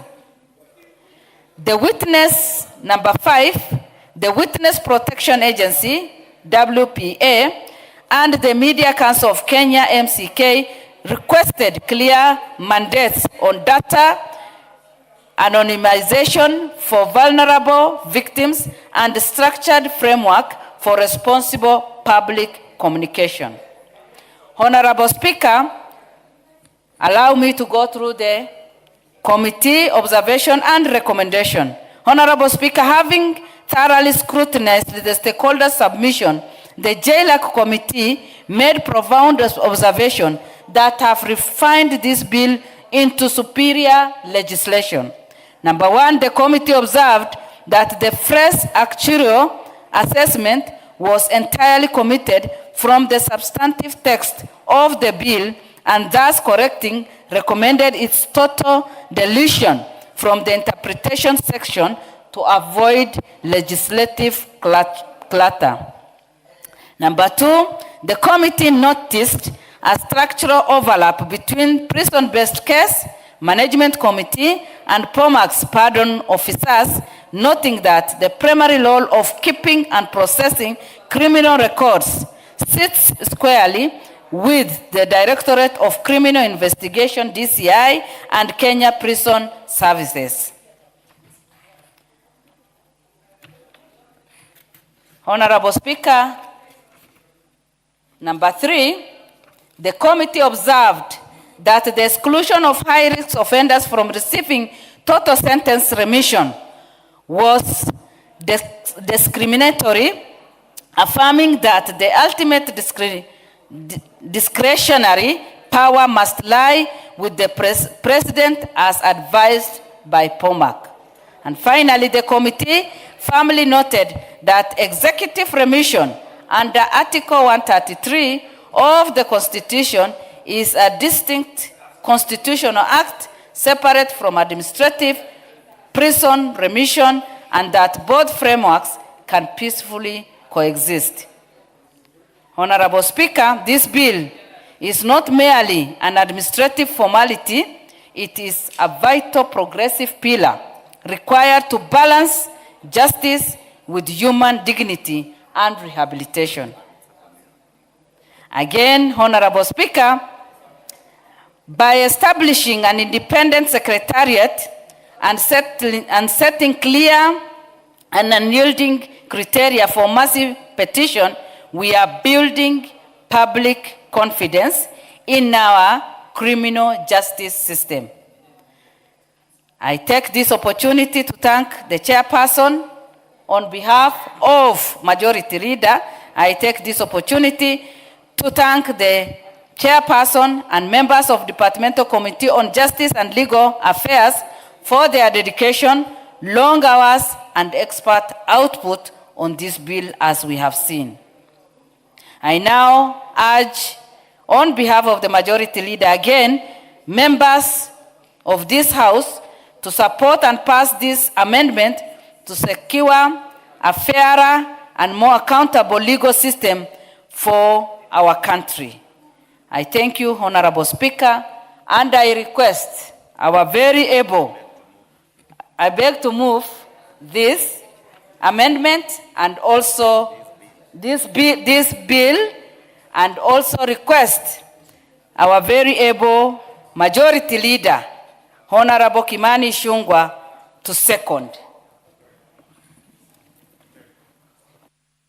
Majority Leader. Thank you, Honorable Speaker. And Honorable Speaker, allow me first to thank my Deputy Whip, Honorable Naomi Wako, for ably moving this bill on the Power of Mercy bill, a bill that is actualizing the provisions of Article 133 of the Constitution. And indeed, Honorable Speaker, this bill's primary objective is to bring into effect or operationalize the power of mercy as set out under Article 133 of the Constitution. Honorable Speaker, if you look at Article 133 of our 2010 Constitution, it says that on the petition of any person, the President may exercise a power of mercy in accordance with the advice of the advisory committee established under subclause 2 by giving 4 particular powers. One is granting a free or conditional pardon to a person convicted of an offense. Someone who's already been found guilty, convicted, can either be given a conditional pardon or freed from that conviction. Two is to postponing the carrying out of a punishment, either for a specified or indefinite period. You could be imprisoned for 10 years, beginning the moment you are convicted by the magistrate or the judge, but under the power of mercy, as provided for in the Constitution, that carrying out of that punishment can either be postponed for an indefinite period or for a specified period.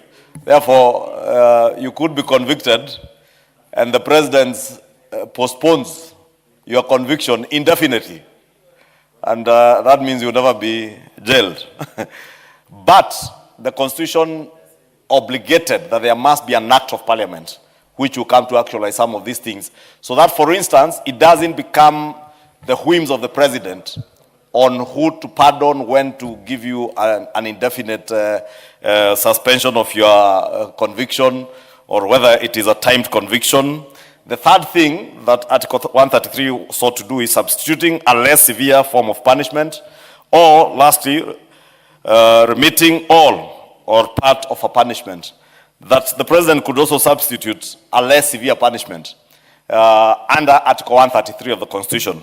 But the same Constitution, if you read sub-Article 2, it says that there shall be an advisory committee on the power of mercy, comprising of the Attorney General, the Cabinet Secretary responsible for correctional services. In our case now, that would be the Cabinet Secretary in charge of the Interior, and at least 5 other members as prescribed by an Act of Parliament, none of whom may be a state officer or in public service. And that is exactly what we are doing in actualizing the provisions of Article 133 of the Constitution, that we are now setting out under what conditions shall people who will be appointed, those 5, as was envisaged by the Constitution, that they shall be appointed by, through an act, as prescribed by an Act of Parliament. That's what the Constitution says. Therefore, we must enact an Act of Parliament that prescribes who qualifies to be appointed as a member of this advisory council.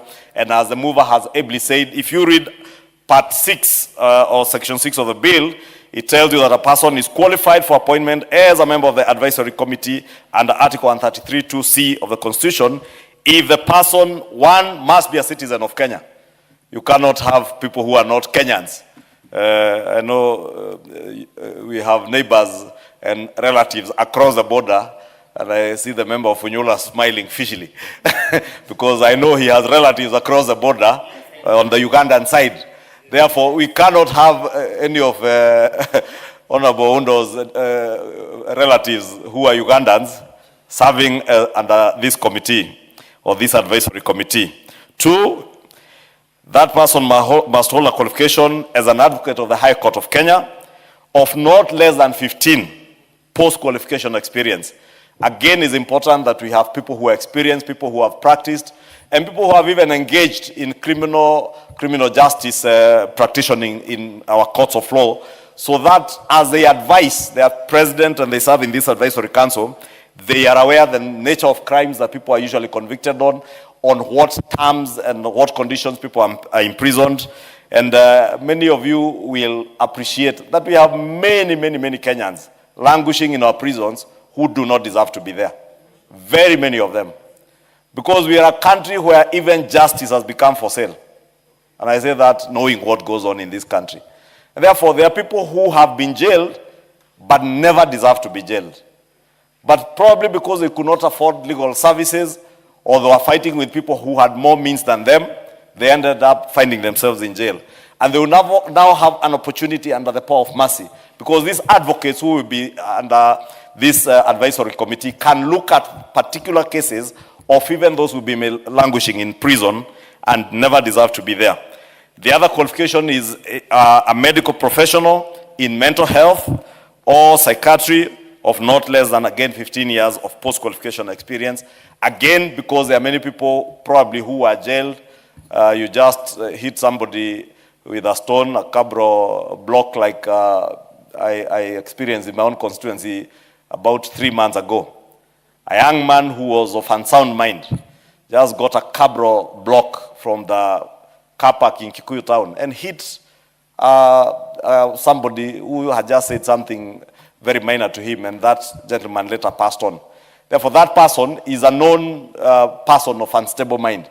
But he may end up in jail because he may never be able to have proper representation in court, and therefore, such professions as people who have studied mental health or psychiatry will be able to analyze and be able to tell that this person or this convict is of unsound mind and therefore should not have been jailed, probably needs treatment rather than being in jail, because they also become a danger to the other prisoners they find in jail. If you kill somebody because you're of unsound mind and you end up being jailed without getting psychiatric help or treatment, then you end up in jail and go strangle others and kill more, commit murder again, then you end up in court again, you are jailed again, and the cycle continues. Therefore, we have made particular provisions in this bill that we must have professionals in mental health. We also have a professional with 15 years post-qualification experience in psychology and counseling or correctional services. Because the people who are convicted, we should not take away the dignity of being human beings away from them. And unfortunately, that is what over the years have happened with our correctional services or our prisons. People are put in very inhumane conditions. In actual fact, you have all seen many people who end up in jail for very flimsy things, pickpocketing or snatching a bag or something in town. But they end up in jail because of the conditions they find in jail, they end up becoming more hardcore criminals. And therefore, we must have a system that is both restitutive but also rehabilitative. That those we convict in our prisons must be able to be rehabilitated. And that is why under this advisory council, we are also saying there must be professionals who can counsel those who have studied psychology, those who have studied counseling, and even those who with experience in correctional service, so that those who are jailed and can be corrected, can be rehabilitated to become active members of the society again, and productive members of the society can then be reintegrated to the community if they are granted the power of mercy. But it's only professionals who can be able to interrogate those convicts and be able to know that this person actually has gone through a corrective system, is rehabilitatable, and can be reintegrated back to society. They also be a professional with at least 15 years experience and has served in the disciplined forces, either the police, national administration, or the defense forces. And I don't need to reemphasize on the need to have somebody who has served in the disciplined forces, because we know the training that many of our police officers and our disciplined forces go through is quite useful in being able to analyze. And many of our police officers now are studying even degrees in criminology. And they are able to analyze the patterns of crime, whether somebody is susceptible to repeating that crime if you are to release them back to the public. And therefore, this advisory council has all those professions. And this council will serve for one term of only 5 years. This one term of 5 years is to make sure that, again, we do not become accustomed to serving in a position. Everybody gets to know that this and that person are the ones in the advisory council, and they start influencing them to release or offer the power of mercy to people who otherwise would not deserve. So you only do one term of 5 years, is a part-time job, not a full-time job, and you exit and allow other Kenyans the opportunity to serve in this power of mercy advisory committee. Therefore, Honorable Speaker, because the mover has laid out everything that is contained in the bill, I need not repeat everything that has been said and has been provided for, because the mover of the bill has done that very well. And this bill, Honorable Speaker, has gone through public participation. I am sure the members of the JLAC committee, our Justice and Legal Affairs committee, and the mover has captured some of the issues they got, the feedback they got from the public participation. They were very diligent. And I must thank them, because many of, actually almost all the members of Sir George's committee, I think, are lawyers. And therefore, they have been able to interrogate this bill and engage with stakeholders from the National Police Service, prison services, the correctional services, the Ministry of Interior, specifically the State Department for Correctional Services, and even members of the public who have to deal with criminals out there and deal with criminal acts. And all those issues have been raised. The report that the committee tabled, I had a look at it and captured very many issues, including the National Intelligence Service. And you see the bill also provides for actuarial assessments so that every decision that is made based on data and statistical data that can help. And therefore, Honorable Speaker, let me thank our members of the Jailer Committee for the very great work that they put in considering this bill. Honorable Speaker, we must also make sure, as we enact this bill, and I know many members will be proposing amendments, that there must be certain crimes. You know, we have a very robust constitution. This 2010 constitution gave every crime in this country, made it bailable. Now, I came to discover, Honorable Speaker, the other day, that you can actually murder somebody today. And because it's a bailable offense, tomorrow you're out on bail. What do?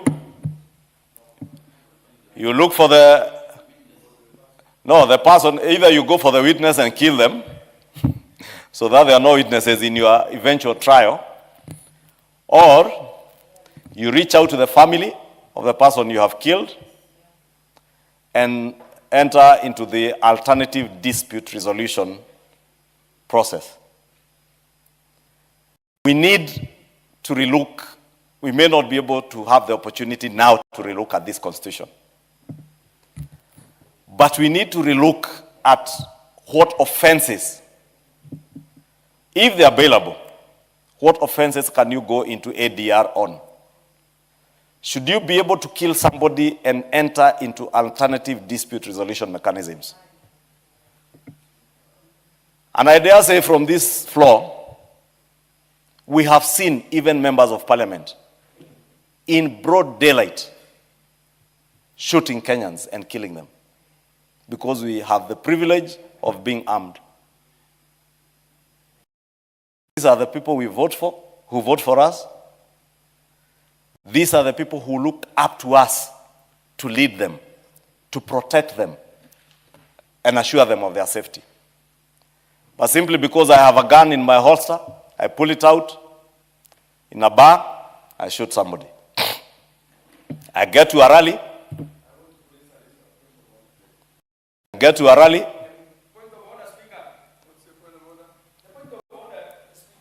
Police do not kill. They do not shoot. We have not heard of anybody being condemned and either convicted of shooting. No, there are courts of law which convict somebody if he is found to have committed a crime. That's as per the penal code. And nobody has been convicted in this among the MPs. So when we say somebody has been busy shooting, it's only when one is convicted. And, Order, Honorable Member. Order, you're out of order. Thank you, Honorable Speaker. I actually did not see what was out of order. So just tell the member for Imenti Central to relax. He will have his opportunity to advance his argument if he wants to argue, but not with me. Honorable Speaker, I was saying we have seen incidents where including leaders, even members of parliament, have been accused of shooting people. And we know, if you can protect me from this Honorable MP for Imenti. And just tell him to have some decorum. Order. Have some decorum. If you want to shout, you can go shout in some market in Imenti Central, not here. You have a problem because you choose to address somebody across. There's a procedure, there's a system here. Thank you. In fact, the member for Homabay is telling us there is no market, and indeed there is no market. This is a house of debate. We debate, but you debate when you have an opportunity to debate, and everybody will have an opportunity to debate. Honorable Speaker, before I was rudely interrupted, I was saying that we have seen even members of parliament being accused of walking into bars, shooting people. You go to a rally, you shoot the same voters and citizens we ought to be offering and assuring security. Then, when those issues go to court, because we are people of means, and unfortunately, the people who end up being shot and die are not people of means. We end up following those families, going for alternative dispute resolution, and we get away with crime. And for me, it does not matter whether you are a member of parliament, whether you are a minister, whether you are a governor. Nobody has a right to take life. Nobody has the right to take anybody's life. And if, as a leader, as a member of parliament, I shoot somebody, I should be treated like any other criminal who shoots another Kenyan and kills them. Honorable Speaker, I was saying that because we must now begin to relook into many of these laws. Because we have this constitution, as I said, that became very generous. As I said, you kill somebody, you're out on bond, you eliminate all the witnesses. That is the danger that we are living in. And it is only us who can protect our nation and our citizens. Even in the United States, where we largely borrowed this constitution from, I hardly ever see bail being dished out to murder suspects the way we do it in our courts here. Fact of life. And many other jurisdictions in the Commonwealth. But because of how activist we became as a country, and we were led to enacting this constitution after many years of activism, probably we became too overgenerous. I'm just saying it is food for thought, because it is us who will offer solutions to these issues, not any other person out there. Honorable Speaker, in closing, because I said yesterday, everybody now is speaking about goons, and it's the most fashionable thing to say today. And in fact, even in political circles, pointing fingers at each other, you are the one who has goons, you are the one who has goons, is the most fashionable things. In fact, I saw a group of leaders from the opposition yesterday, and I think it's the Honorable Mother Karua who read a statement, asking for ICC to come and investigate this phenomenon of goons. Unfortunately, some of the people standing behind Mother Karua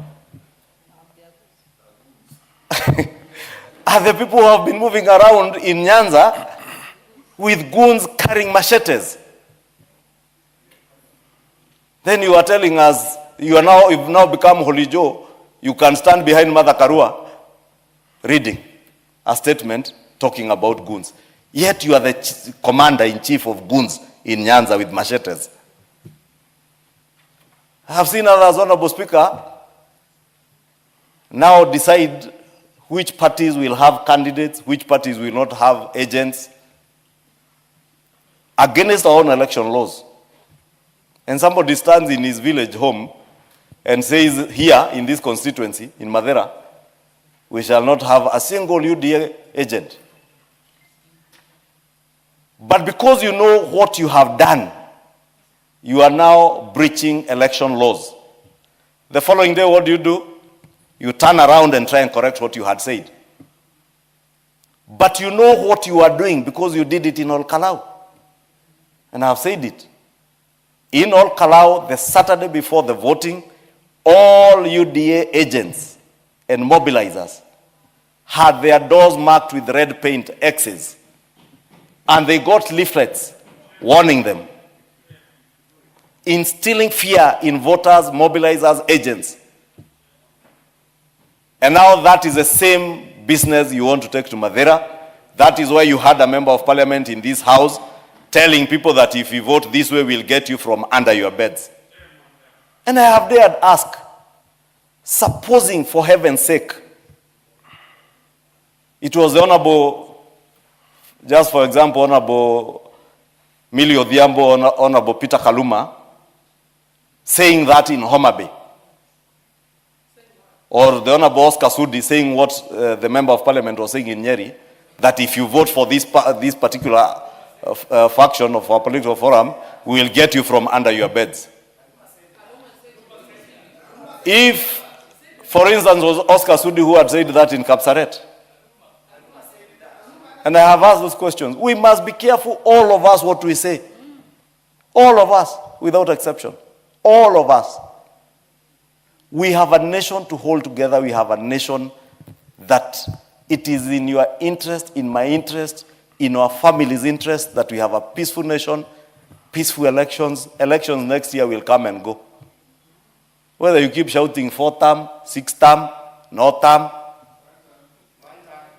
whatever you want to shout, even those who have served for 1 term, keep shouting 1 term, they can go ahead. It is within their rights. Yeah. You know, many of those I see, some served as vice presidents for 1 term, others served as deputy president for 1 term, others served as members of parliament for 1 term, others are serving as members of parliament for 1 term, and they will actually serve for 1 term. That is why they have to go shouting it. But whether it is about those terms, let us hold our nation together. Let us enact pieces of legislation like this one that is clearly telling us what needs to be done, even as we offer power of mercy pursuant to this constitution. But also speak to a judiciary. As you dish out bail, as you dish out the preemptive court orders you dish out every day. They call it what? Preemptive, I don't know what they call it, Murugara. The injunctions they give out to preempt even arrest and investigations. Anticipatory bails. Thank you, Honorable Mili. As you dish out anticipatory bails and grant bails, please put it at the back of your mind if you are a magistrate, if you are a judge. What is the accused person accused of? If somebody has been accused of murder, we have seen the other day, policemen colluding with criminals and policemen actually becoming criminals to murder other Kenyans. Will we have them taken to court and the following day a magistrate just dishes out bail? What will they do? And they still have connections within the same police service. What will they do to the witnesses? Honorable Speaker, I'm saying that so that even as we consider this law, we also think through other pieces of legislation in our criminal justice system.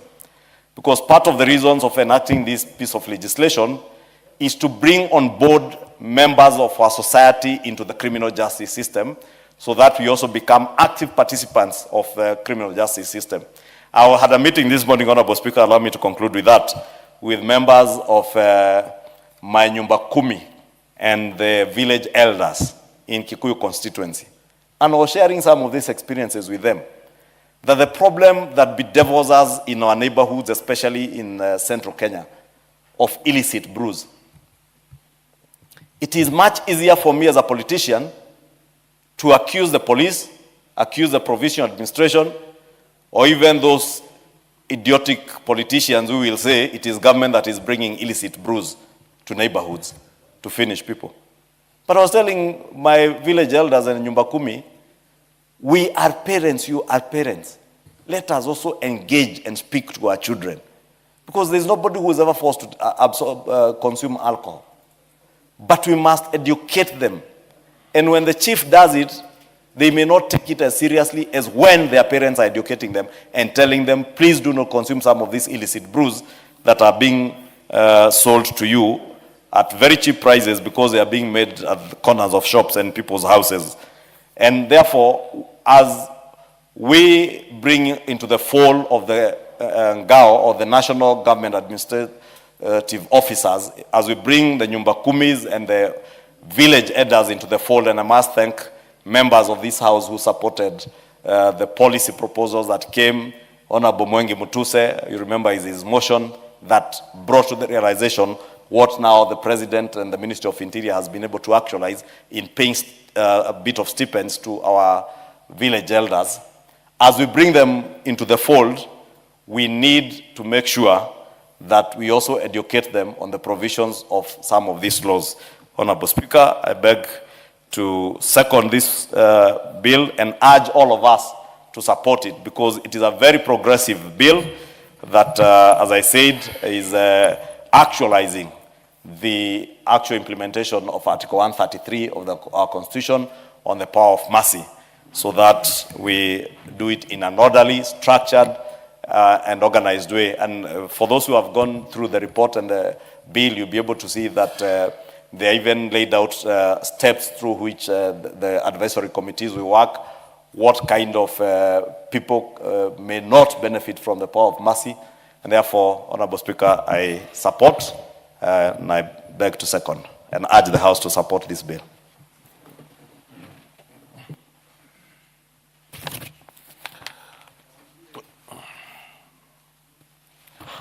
Honorable members, I now propose a question that the Power of Mercy Bill, National Assembly Bill number 56 of 2025, be now read a second time. Yes, Chairman Murugara. Chairman first. Thank you. Thank you very much, Honorable Speaker. Honorable Speaker, allow me to laud the Deputy Chief Whip, who has ably moved the bill, and also the Leader of Majority, who has ably seconded the bill, such that today we are here to debate a very important piece of legislation, the Power of Mercy Bill, which does several things for this country, which things are very important.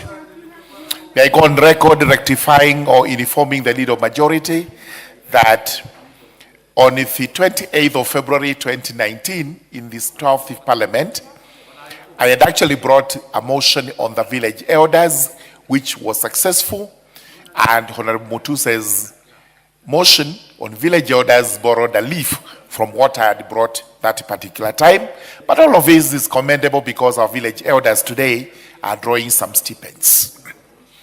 Allow me also to explain to those who are here what exactly this Power of Mercy Bill is, because in essence, we are repealing a law known as the Power of Mercy Act, Chapter 94 of the laws of Kenya.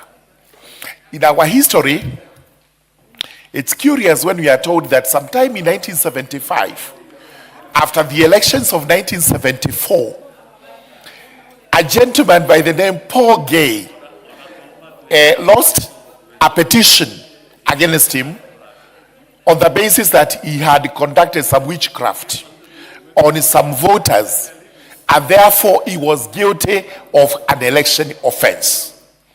We read from the history books that one afternoon or one morning, he visited the president of the country, Mzee Jomo Kenyatta, and reminded him of many things, right from Kapenguria to where the country was that time. And he said he had to be forgiven. The word used is actually forgiven.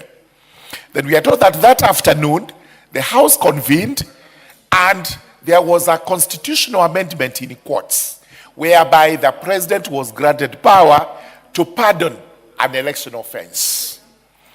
That is purely not true factually, because what was amended that afternoon was actually the Power of Mercy Act, which did not include mercy regarding an election offense. That is why it went through the first reading, second reading, third reading, and was assented to that afternoon, and Paul Gay got the clemency he wanted. This is a law that is derived from England. Exercise of prerogative powers of the sovereign in the UK. The powers of the sovereign are the powers of the king or the queen who is reigning that particular time. This is how he's given power to forgive offenders through what is called the royal clemency. And now we call it the Power of Mercy, the Presidential Power of Mercy. Honorable Speaker, Justice and Legal Affairs Committee went through this bill with a tooth comb. it also listened to the various participants, the stakeholders who came over to make representations regarding the bill. And in our estimation, we have refined this bill to make it one of the best laws in the country, especially on the exercise of prerogative powers of mercy by the president. I would urge every member to obtain a copy of the report so that when we come to the committee of the whole house and we are proposing amendments, every one of them grasps what those amendments are in relation to and how they apply to make this law good. We have said that in this bill, the Power of Mercy Advisory Committee will actually sit in the office of the president. This is exactly where it's supposed to be because their work is to act under Article 133 of the Constitution to advise the president on how to exercise the power of mercy granted by a constitutional provision. We must always respect our constitution. There are many issues we worry about from day to day, including what the leader of majority has gone through, that now all offenses in the country are bailable. And this is derived from our constitution. We know very well that that sends jitters to the citizens because constantly you hear somebody has murdered somebody else, somebody has killed somebody else, but those facts can only be ascertained after the person is convicted. The correct position is that every person brought before the court as a suspect is actually innocent until proved guilty. It is on that basis that we say you cannot delineate the rights, fundamental rights of freedom, such that the person is confined to prison, to remand when he is undergoing a trial purely because we suspect he has committed a grievous offense. So, what the courts are supposed to do is to weigh the magnitude of the offense and make commensurate bail terms so that the person is deterred from absconding or trying to interfere with witnesses. In any event, we have security agencies that will take care of such persons when they are out on bail. Most importantly, we must also talk about restorative justice. We are moving away from the old retributive justice, whereby we would say an eye for an eye. You kill somebody, we also kill you. You rob somebody, we kill you because you robbed. We must now move to restoring convicted persons so that once they show remorse, once they actually show they are able to be corrected, then we are able to take care of them as human beings and not just to go and kill them purely because they killed somebody else. There has been mention of ADR. Again, this is being encouraged. We must move away from the old colonial laws which we have in the penal code. Those are laws which from time to time, and I'm happy to report to this house, we are actually bringing in amendments to the penal code and the criminal procedure code to try and align it with the most recent court decisions on how we should go about punishing offenders when they are convicted. And one of them, and you hear about this, is that Kenya is abolishing the death penalty. It is not true. It is not being abolished. But it's going to be one of the sentences that can be meted out on an offender for the capital offenses that are set out in our penal code. So we are saying you may be sentenced to death or you may be imprisoned for a period of time so that you can serve whatever it is the court metes out to you. We must move away from hanging people on the gallows. We must stop doing all these things because we feel they may not be in consonance with modernity today. So this bill is going to be enriched. It's going to be a bill.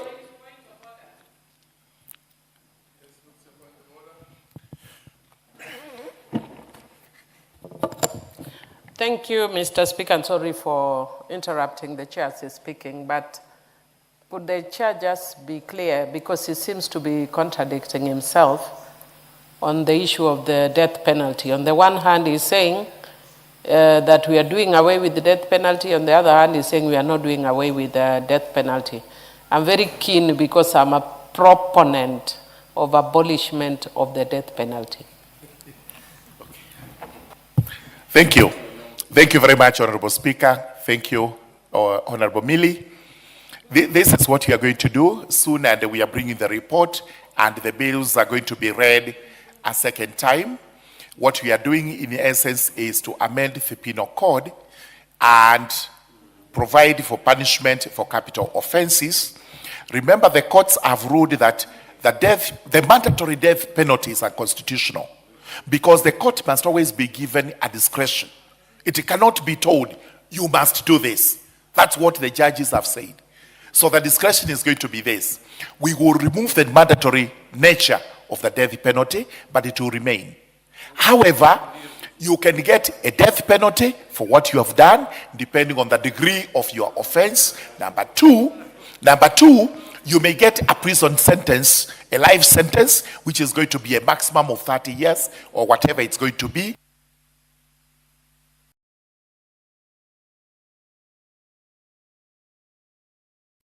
Just to explain to Millie, what you are saying is we will have degrees even of murder, of robbery, of robbery with violence, etc., the capital offenses. So that if yours is first degree, you may get death sentence. The court has a discretion. If it is the second degree, you may get a life sentence. The third one, etc. The last bit I need to explain, even to the leader of majority, is what are called plea bargains. That's what he was saying. You get into ADR when you are actually charged. It is allowed in law. You can get into a plea bargain, and there are terms including restitution, that is trying to pay back to the people, and then you charge not with murder, but with manslaughter, and you get a lesser sentence. Those are all called plea bargains. They are allowed in law. We cannot dismiss them just because they appear to be lenient. But remember, we are moving towards restorative justice, not retributive justice. This is what modernity is calling upon us to do. I begged to support this particular bill. Thank you very much.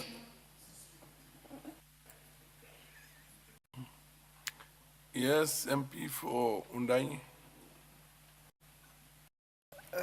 Thank you very much, Honorable Speaker, for giving me this opportunity to add my voice on this very important bill, the Power of Mercy Bill, that helps us give effect to Article 133 of our Constitution. Honorable Speaker, I want to laud the committee that looked at this bill and brought up a report to the House.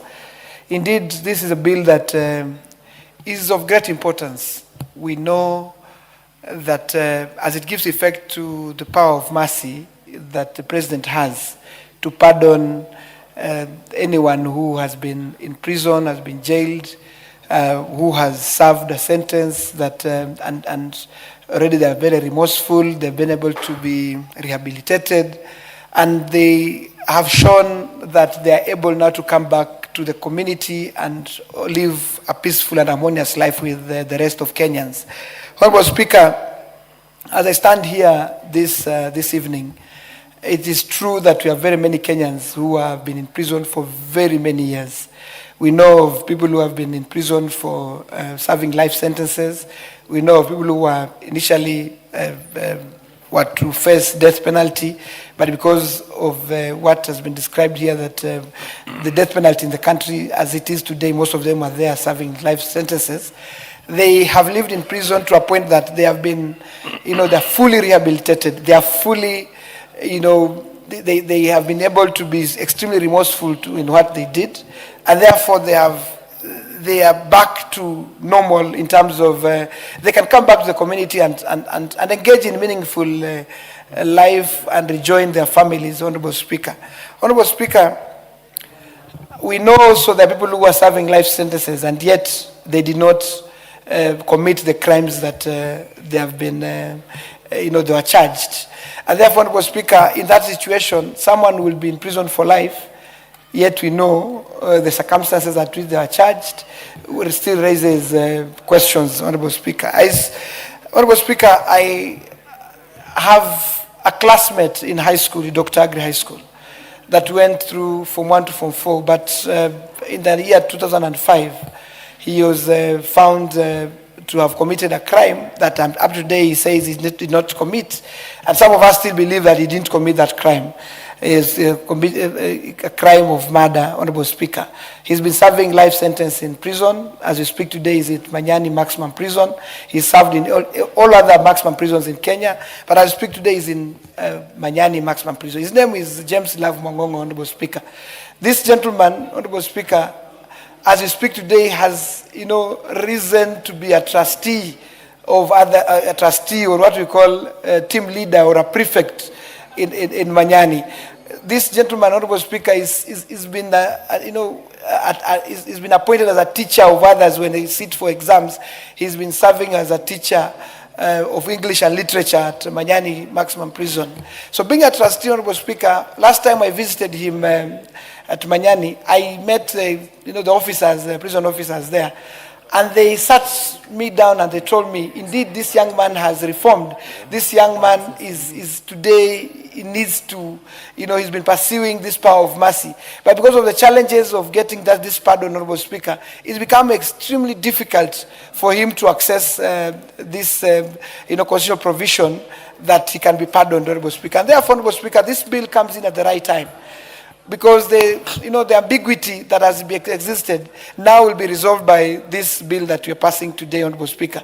And therefore, Honorable Speaker, this bill, and I am to laud the mover of the bill, Deputy Majority Leader, she has indicated here, Honorable Speaker, that the advisory committee that will be set up will be able to, be set up with the caliber of people who will be able to look at, the attitude, the reform, the mindset, of this prisoner, Honorable Speaker. And therefore, Honorable Speaker, when they recommend to the President that this, the person to be pardoned has reformed, then the President will not hesitate, but of course extend that power of mercy, Honorable Speaker. And therefore, Honorable Speaker, I truly want to support this bill. I truly want to say that we need to support this bill and pass it as fast as possible, so that then those of our people who are suffering in prison, who would benefit immensely from passage of this power of mercy bill, will be able to benefit and rejoin their families, Honorable Speaker.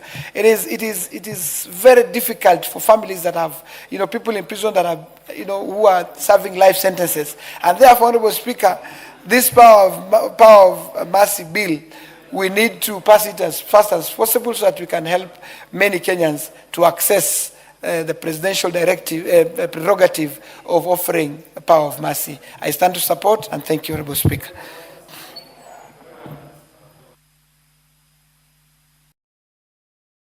Your point of order. Honorable Speaker, at your sole discretion, arise under Standing Order 96. Considering the importance of this bill, to be honest, colleagues, that at the appropriate time, and also considering the provisions of Standing Order 35, that you give direction on how to proceed, considering the importance of this bill and its far-reaching consequences to the penal system of this country and the lives of people who find themselves either wrongly or rightly in the wrong side of the law. So I just wanted to give direction either under Standing Order 35 or Standing Order 96. Look, thank you, Speaker. No. If you want to adjourn debate on this until a further time, then you rise under 96. And what actually it says that the debate be now adjourned. You go full blast in it. Okay.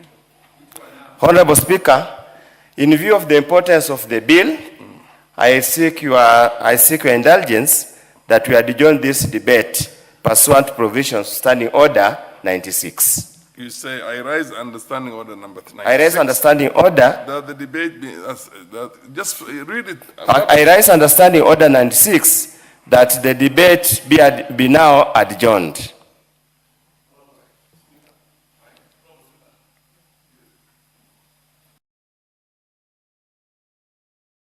Honorable Speaker, I hear Honorable Undo, and indeed it's true, this is a very important bill. And I see many members who are lined up who want to contribute to this debate. So I don't know why the Honorable Undo would want to be curtailing debate on such an important bill. And maybe he's in a rush to go somewhere. You could indulge him and give him an opportunity to speak after the one who is speaking, so that he contributes and allows other members to debate, because all these members who are here want to contribute to this debate, and I find absolutely no reason to adjourn this debate. And in any case, Honorable Speaker, every member of parliament, even those of us who sit in this house, we are paid by the Kenyan people to come and legislate on their behalf. If you think this bill is very important to your constituents, you should be here. Opportunity for small consultation between the members. This is a house of consultations. Yeah. Yes. Honorable Speaker, you know the beauty with dealing with very mature legislators like Honorable Undo is because we consult across the aisle. And I have understood his concerns, and I have assured him we are not going to close this debate today. We will continue with the debate. We allow those who want to contribute. And I know there are one or two other people who he says had expressed interest to contribute. We will not close debate today. And therefore, I will not be replying to this bill today. Honorable Speaker, I will just beg your indulgence that when the last person to contribute contributes, you now adjourn until the next sitting of the House to allow any other member, the ones Honorable Undo mentions, may want to contribute. The rules are clear. Order, honorable members, the rules are clear. When the member stands on standing order number 96, unless the speaker is of the opinion that this is a frivolous, with bad intentions, maybe to curtail the minority, then the chair puts the question. So then the question can be, if you defeat the question, then that's it. You continue with the debate. And then it's up to you again at an appropriate moment to raise the same. You know what I mean? But if you continue and you all discuss it, the chair has no option than to put the question. I hope you understand what exactly, how this thing works. You put the question whether to adjourn or not. I have no any other recourse other than to put the question right now whether debate should be adjourned. But if that is defeated, let's assume for argument's sake it's defeated, you continue with the debate. But should you wish again to adjourn, somebody has to rise again on the same, under 96. Other than the person who, you can't rise again, yes. Otherwise, if you all contribute, or whoever is interested in the list contributes, then of course the chair has no option but to put the question again. You know what I mean? And conclude the debate. So now you understand there you go. I now put the question that, order honorable members, I now put the question that debate do now adjourn. As many of the opinions say aye. As many of the contrary opinions say nay. Nay. The nays have it. The nays have it, yes. Nays, whatever. Okay, the nays have it. And now the next person is one Joshua Kimilu from Katie. Thank you, Mr. Speaker. Mr. Speaker, I want to take the opportunity to thank for the opportunity given to contribute to this important motion, Mr. Speaker, which is very important to our country, Mr. Speaker. And as a lawmaker, Mr. Speaker, I want to say that I came up with a bill in this House, and I want to thank the members for supporting my bill, which went through, Mr. Speaker, and was signed to become a law by the President, Mr. Speaker. So, Mr. Speaker, I want to say it's not easy to make a bill and to go through to become a law, Mr. Speaker. Mr. Speaker, my contribution is that I want to, before I support, although, Mr. Speaker, I know I've seen some areas whereby I think when we go to the Committee of Whole House, I'll make an amendment to this bill, Mr. Speaker. But for now, Mr. Speaker, I want to support the bill by saying that, Mr. Speaker, one, this bill is very important because it will modernize the system. The bill clarifies Article 133 and replace the outdated Cap 94, Mr. Speaker. It removes us from arbitration pardons to our structures accountable framework, Mr. Speaker, which is very important, Mr. Speaker, to our country. And Mr. Speaker, as members of Parliament, when we are here to make laws, we also need to see how we can modernize the laws, because our constitution was made in many years ago, Mr. Speaker, and some of these laws may be taken by event, and when we modernize, we also make a progress to our country, Mr. Speaker. Mr. Speaker, also this bill, Mr. Speaker, it focuses on rehabilitation and not just punishment, Mr. Speaker. Mr. Speaker, the guiding principle promote rehabilitation, community involvement, Mr. Speaker, and also social support for the reintegration. Mercy should be for formed offenders who show remorse, Mr. Speaker. Mr. Speaker, we don't even wish our people, Mr. Speaker, when they go to jail, Mr. Speaker, we wish them to get reformed. And when they come back and join the society, we want them to show the society that that they are reformed, and also they continue building the society together with other people, Mr. Speaker. Mr. Speaker, also the same bill will also reduce it will also reduce the prison overcrowding and the cost, Mr. Speaker.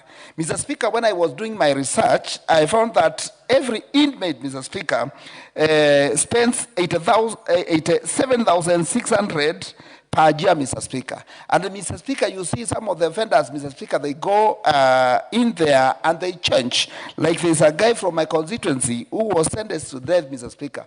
And he go there and get reformed. He became a very great pastor, Mr. Speaker. And when he was released and come back to the community, Mr. Speaker, he brought a big change in my constituency, Mr. Speaker. Today, he's a pastor, and he has mentored many youths, Mr. Speaker. And he defended many people to even indulge in criminal activities, Mr. Speaker. So, Mr. Speaker, when I'm saying this bill, Mr. Speaker, I know it will also go to help many people and the crowd which is in ourselves, Mr. Speaker, and also create space for the others who now, Mr. Speaker, do some crimes and they are taken there to get reformed, Mr. Speaker. So, Mr. Speaker, I want to say that this is a very important bill to the country, and I support, Mr. Speaker. But further, Mr. Speaker, I don't want this bill, the changes we are doing to this bill, Mr. Speaker, I don't want it to create or encourage people to do offenses, knowing that they will be released when they change, Mr. Speaker, because some of them cannot even pretend that they have changed, Mr. Speaker. But, Mr. Speaker, I want to say that we also need these people to be, some of the people to be removed. They create space for the others, Mr. Speaker. Because, Mr. Speaker, you have seen what happened over the weekend when we went to Homabay, Mr. Speaker. Mr. Speaker, I was there. We were badly attacked. Even today, Mr. Speaker, I have not healed from what I saw that day, Mr. Speaker. So we also want some of the inmates to be removed from the cells to create a room for Honorable Karuma and Gladys Wanga, because they need to be taken to Mr. Speaker. Order. You're out of order. You are out of order. Cannot discuss a fellow member of parliament here without a proper motion. There are rules in the House. This is order. Order. The Honorable Sunkuli, Julius. Mr. Speaker, I also want to support this bill to give His Excellency the President an opportunity to exercise mercy on certain aspects. And Mr. Speaker, I just want to say that it is always good to understand the context under which we are coming from. The first is what we used to call the prerogative of mercy, and now we are calling it the power of mercy, is a very, very well-entrenched Commonwealth principle. On what is out on what Honorable Sunkuli is doing? Mr. Speaker, that's unfair because I was on the floor. Order. You're out of order. And don't invite my wrath. You should learn the rules of the House. Proceed, Honorable. As I said, Mr. Speaker, in the Commonwealth derived its laws mainly from England, and in the British system, where justice ends, then mercy starts taking effect.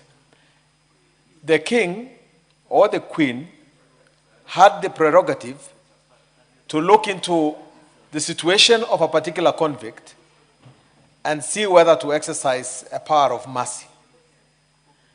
This is mainly based on a number of things, Mr. Speaker.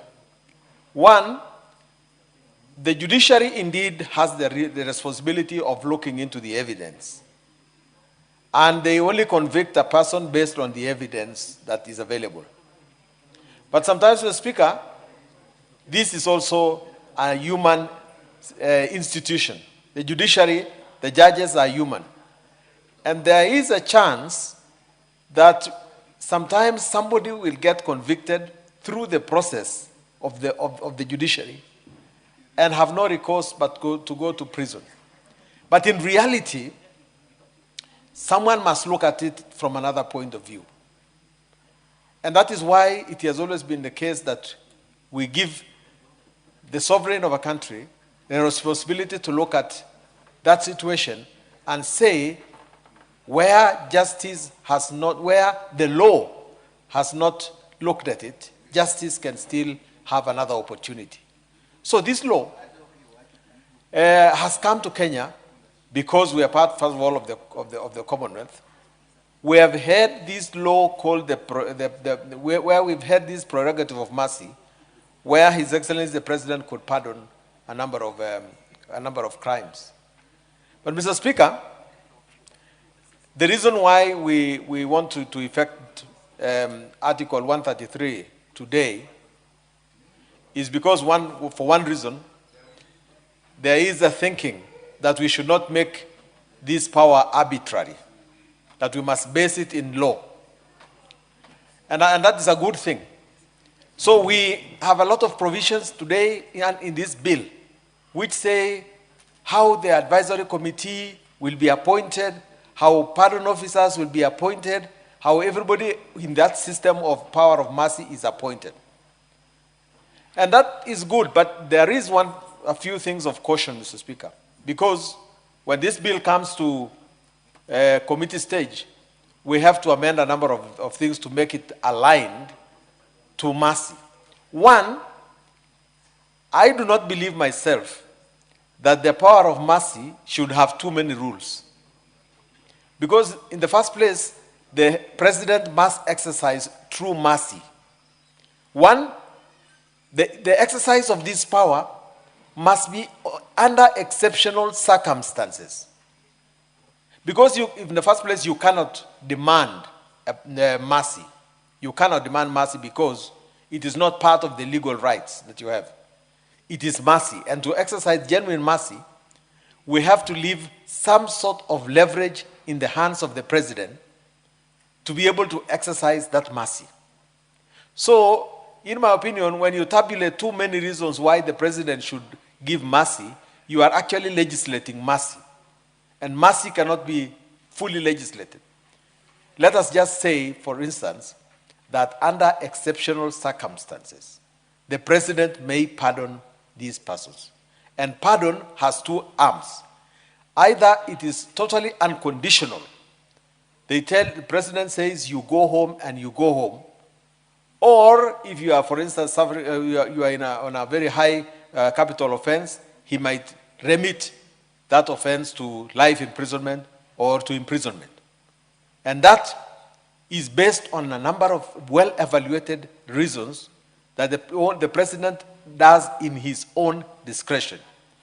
I say this, Mr. Speaker, because in a litigious country like Kenya, you will start getting people going to court and saying that His Excellency the President acted ultra vires, that he did not act in accordance with the act.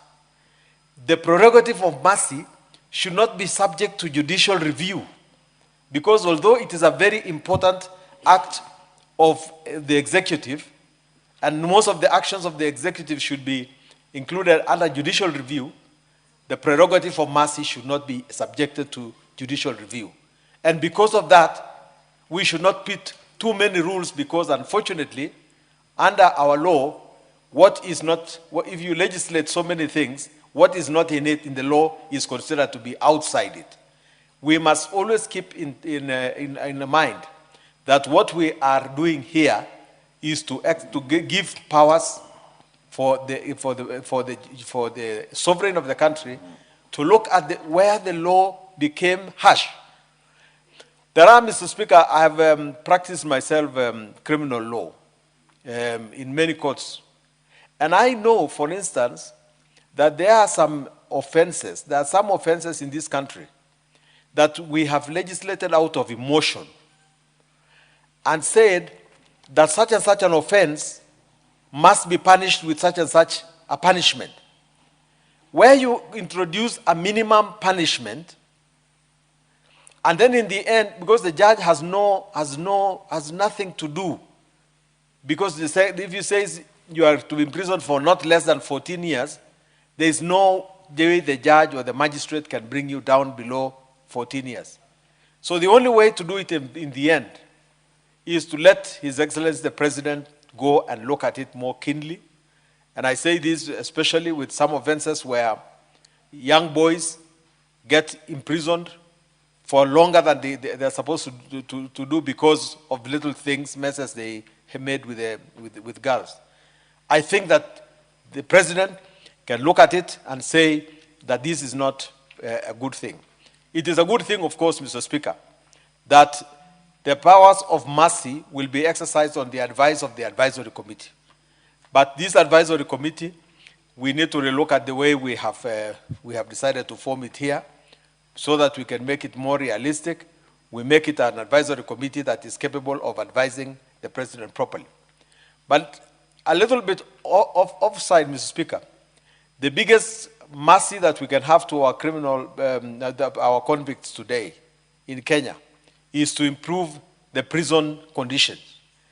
Going to prison in Kenya, Mr. Speaker, is a real punishment. In many countries, going to prison is not exactly that bad.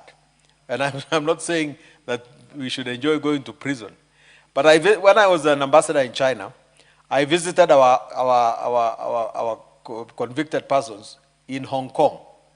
And in Hong Kong, of course, they have very good prisons where people work, they earn money, and they can be able to send something back home, and they are not in a dungeon. They are living a true dignity of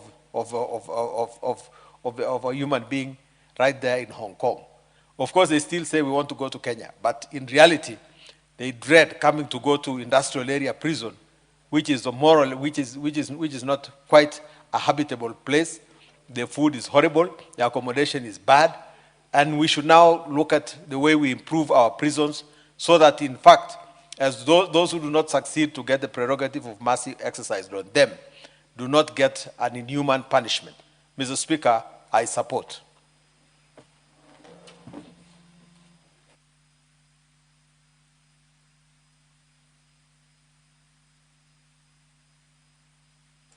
The Honorable Milo Diambo.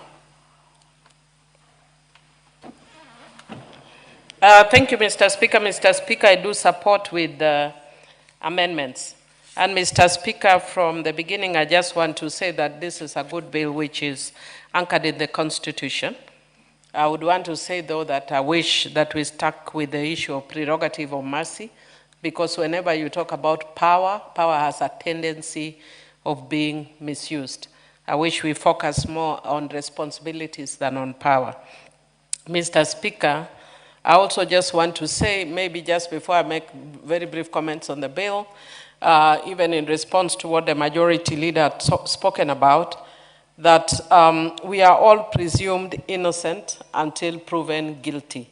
And so whenever you actually have a case where people are given bail, and I know because we have been customized to a situation where people are charged before, even for murder, that they will be kept in forever. But Mr. Speaker, that process was really abused in the past, and it was abused because you'd find that somebody would accuse another of murder or robbery with violence, and it's not bailable, and somebody stays. Mr. Speaker, I know a person who stayed in custody for 10 years and then was eventually found not to have committed the offense. And that is why those of us who are founders of the Constitution said that we needed to do away with it. Mr. Speaker, the other issue is that I'm very uncomfortable where we have ADR on serious crimes or felonies. I know in some communities it is practiced, but I don't think we need alternative dispute resolution in issues of murder, unless we are talking about manslaughter, but not murder, which is premeditated. Mr. Speaker, I just wanted to mention just a few things in this bill. Number one, I'm very uncomfortable with the definition of vulnerable offender. Maybe we need to relook at it because I don't understand a vulnerable offender, that a person who is 60 years is a vulnerable offender. What makes one vulnerable offender? I will soon be 60 years. What makes me vulnerable? If I come in here and shoot people, why am I vulnerable? I think maybe if it's somebody who is older. Another thing is also that I'm seeing that we are saying that a woman who has a child, children who are below 2 years is a vulnerable offender. If I'm a mother and I have a child who is 2 years old and I go and I shoot my neighbor, I premeditate and kill my neighbor, and I do not have postmortem depression, what makes me vulnerable? I think what we need to do is qualify and say that maybe if it's proven that that person also has postpartum depression. Mr. Speaker, I think the other thing that I'm uncomfortable is that we say that the victim's views may be considered. Mr. Speaker, I am unapologetically a stronger supporter of victims than offenders. And the reason why I am, and I brought the Victim Protection Act and sponsored the Victim Protection Act, is because our justice system pays much more attention to offenders than to victims of crimes. It's almost very, fanciful to become an offender. But what do we think about the victims? Like in the case that we saw in Homabay, I really felt sad for that family in Shauriako Estate. I know I grew up in Homabay. I know what Shauriako Estate is. It's a semi-slum. And you could see from the condition that that mother, who is a widow, has left behind young children. She's Ugandan. The husband, people have refused to bury her. So they are thinking of transporting the children to Uganda. And I'm wondering, then what happened to the children when they remain here? But who are we thinking of? The offender. They have a right to a hearing. They have a right. I'm not saying they shouldn't have it, but what about those children who have been left without a mother? The system must also think very clearly about victims. And therefore, the views of the victim must be mandatory when you have such a case. And I want to disagree with my good brother, Senior Counsel Honorable Sunkuli, that the power of mercy should actually be, there should be guidelines. Because we know ourselves as Kenyans, very quickly it will be politicized, and you'll find in cases like in Homabay, where we know the people who have planned, we know the people who got the goons. I come from Homabay County. We know it's in the public domain. Tell me one who has been arrested. And assuming they were arrested, charged, and jailed, politically we will exercise the power of mercy. So it must be subjected to rules and guidelines so that the prerogative of mercy should also be subject to judicial review where it is abused.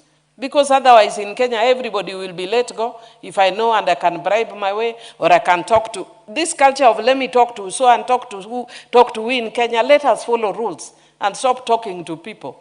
Let the people who talk are the people who talk to God in churches and speak in tongues in churches or in mosques where people pray. But the rest of us, let us follow rules. Mr. Speaker, the other thing I just wanted to say, I didn't want to interrupt Honorable Sunkuli, but there is a little bit of an issue with the Children Act, where you have children of similar ages who have sex with each other and they are punished. For that one, it would be good for us to bring an amendment to the Sexual Offences Act, but not like what I was seeing in our groups or elsewhere, where we're saying that there are people who are here wrongfully, offended. You know, especially these days with social media. Somebody probably murdered, and you know, people who are psychotic, they are excellent at lying. They can concoct stories.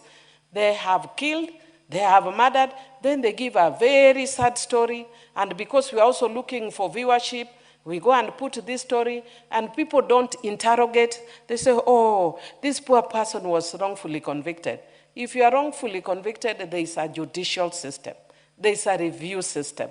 There's an appeal system. What we need is to enhance legal representation for such persons so that people don't get to be wrongfully convicted. But if we leave it free, Mr. Speaker, everybody will come up and say that they were wrongfully convicted. And it should be for, we should not actually exercise this power of mercy for very grievous offenses, including offenses such as murder, including offenses such as robbery with violence, including offenses such as rape, and especially of defilement of children. We should not allow such things to be under the power of mercy. And I was looking carefully, if you have left that, I've not seen it. And Mr. Speaker, I was also seeing in the definition we have actuarial assessment, and I'm seeing that the actuarial assessment may be used to deal with or to inform persons who deserve mercy. And Mr. Speaker, or to look at to determine recidivism. Mr. Speaker, and I would want to add that even though I'm a lawyer, we should not use such tough words in this bill. Because in Homabay, we have a challenge, pronouncing tough words. So because of that, Mr. Speaker, I just want to urge that we actually look at more of psychological assessment other than statistical assessment. Mr. Speaker, I'd also want to say that if you look at clause 6.1 on the qualifications for appointment of the advisory committee, Mr. Speaker, let me just look at it. If you look at it, it says a person is qualified for the appointment as a member of the advisory committee and Articles 132 to C of the Constitution if the person is a citizen of Kenya, holds a qualification either as, and then we put. Now it creates, this becomes a bit vague because you are either as an advocate or a medical professional, and it means, so it's not actually cast in stone that they are that. So it means we could actually have an advocate, medical, and leave the others. I would also want us to look at the issue of the face of Kenya when we are making such appointments. I had a lot, Mr. Speaker, to say, but I just want to say that, Mr. Speaker, this process shouldn't be politicized. And going by actually what we have seen more recently in Homabay, the kind of violence that was meted against our people. And Mr. Speaker, with those few remarks, I wish to support with amendments.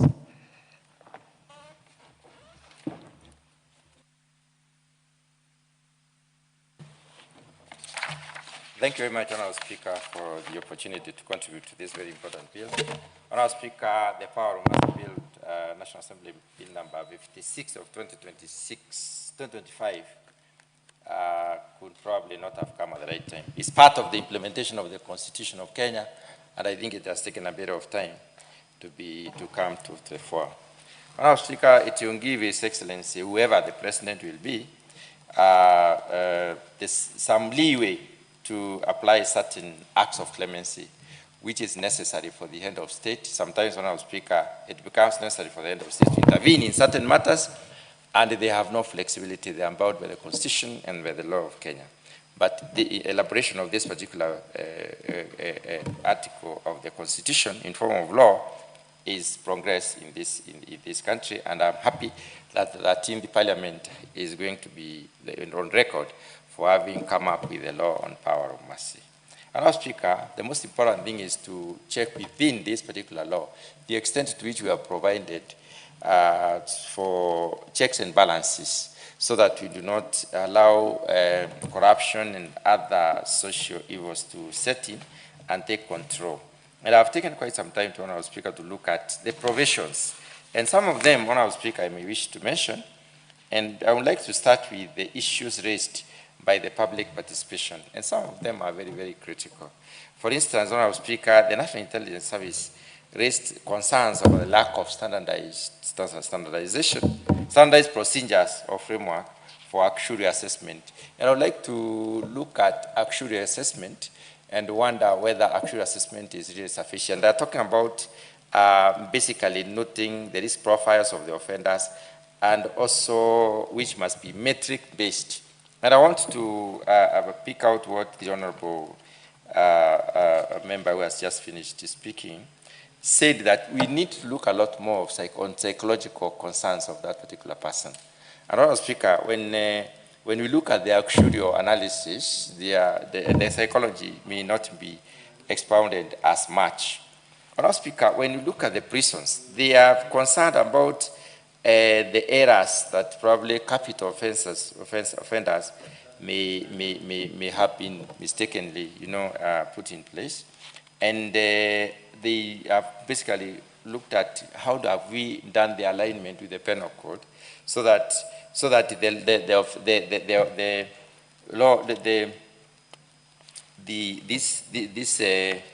the power of mercy does not necessarily release dangerous people into the community again.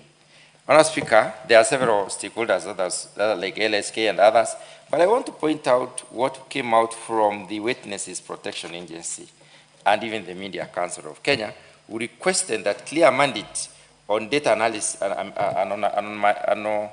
anonymization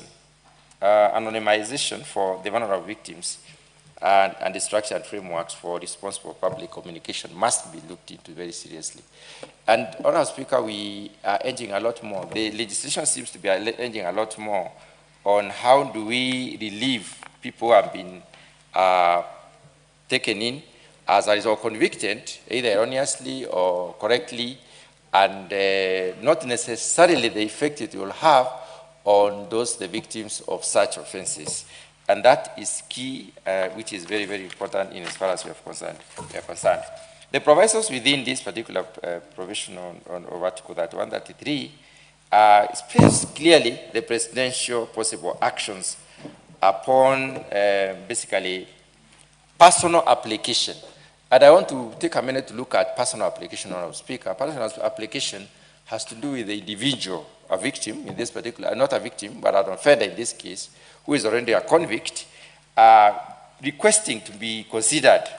But I go back to this legislation and the provision that has been given in this particular legislation, and note that, Honorable Speaker, the process itself must be foolproof. And I want to revisit the articles 40 to 45, which basically introduces the framework for nationwide awareness creation, continuous public education, offender sensitization, and guarantees channels for public to access crucial information. When it comes to vetting these particular individuals, and that vetting is also is given as a prerogative of the state secretariat. And I think I like it that way, Honorable Speaker, because the board, or rather the committee, which is supposed to propose who or qualify those who are supposed to be given mercy, basically should act on a report that has already been prepared upon thorough assessment. And the teams that have been given this particular responsibility basically are conditioned to basically do risk assessment in terms of when we release this particular criminal or somebody who has already been convicted, then what kind of risks are we likely to be exposing our people to? And also maintaining clean records thereafter. So, Honourable Speaker, they must be very well vetted and then genuinely, reformed offenders to be able to assess the extent to which the assessment has captured the genuinity is not something that can be done in a hurry. It's not something that can be done very fast. So before a president can give a pronouncement, Honourable Speaker, I think there needs to be a lot of work to be done, which basically will qualify the individuals. The president has several options. The president can basically delay punishment. I believe this is when the case is going on for an indefinite or a set time, can say maybe for 2 years or for 1 year or for indefinitely. The president can change punishment to a less severe one, and the president can also remit a punishment to something either to partially to be effected partially, not really to be completely taken up. When you are given so many options, my worry, Honourable Speaker, is the extent to which the advisory committee will be proposing some of these decrees, or rather, what will inform this particular decrees, because the presidential advisory must clearly note the kind of person that they are proposing to be given mercy, and the extent to which these people are fitted within the various categories, and how do they qualify in this particular case.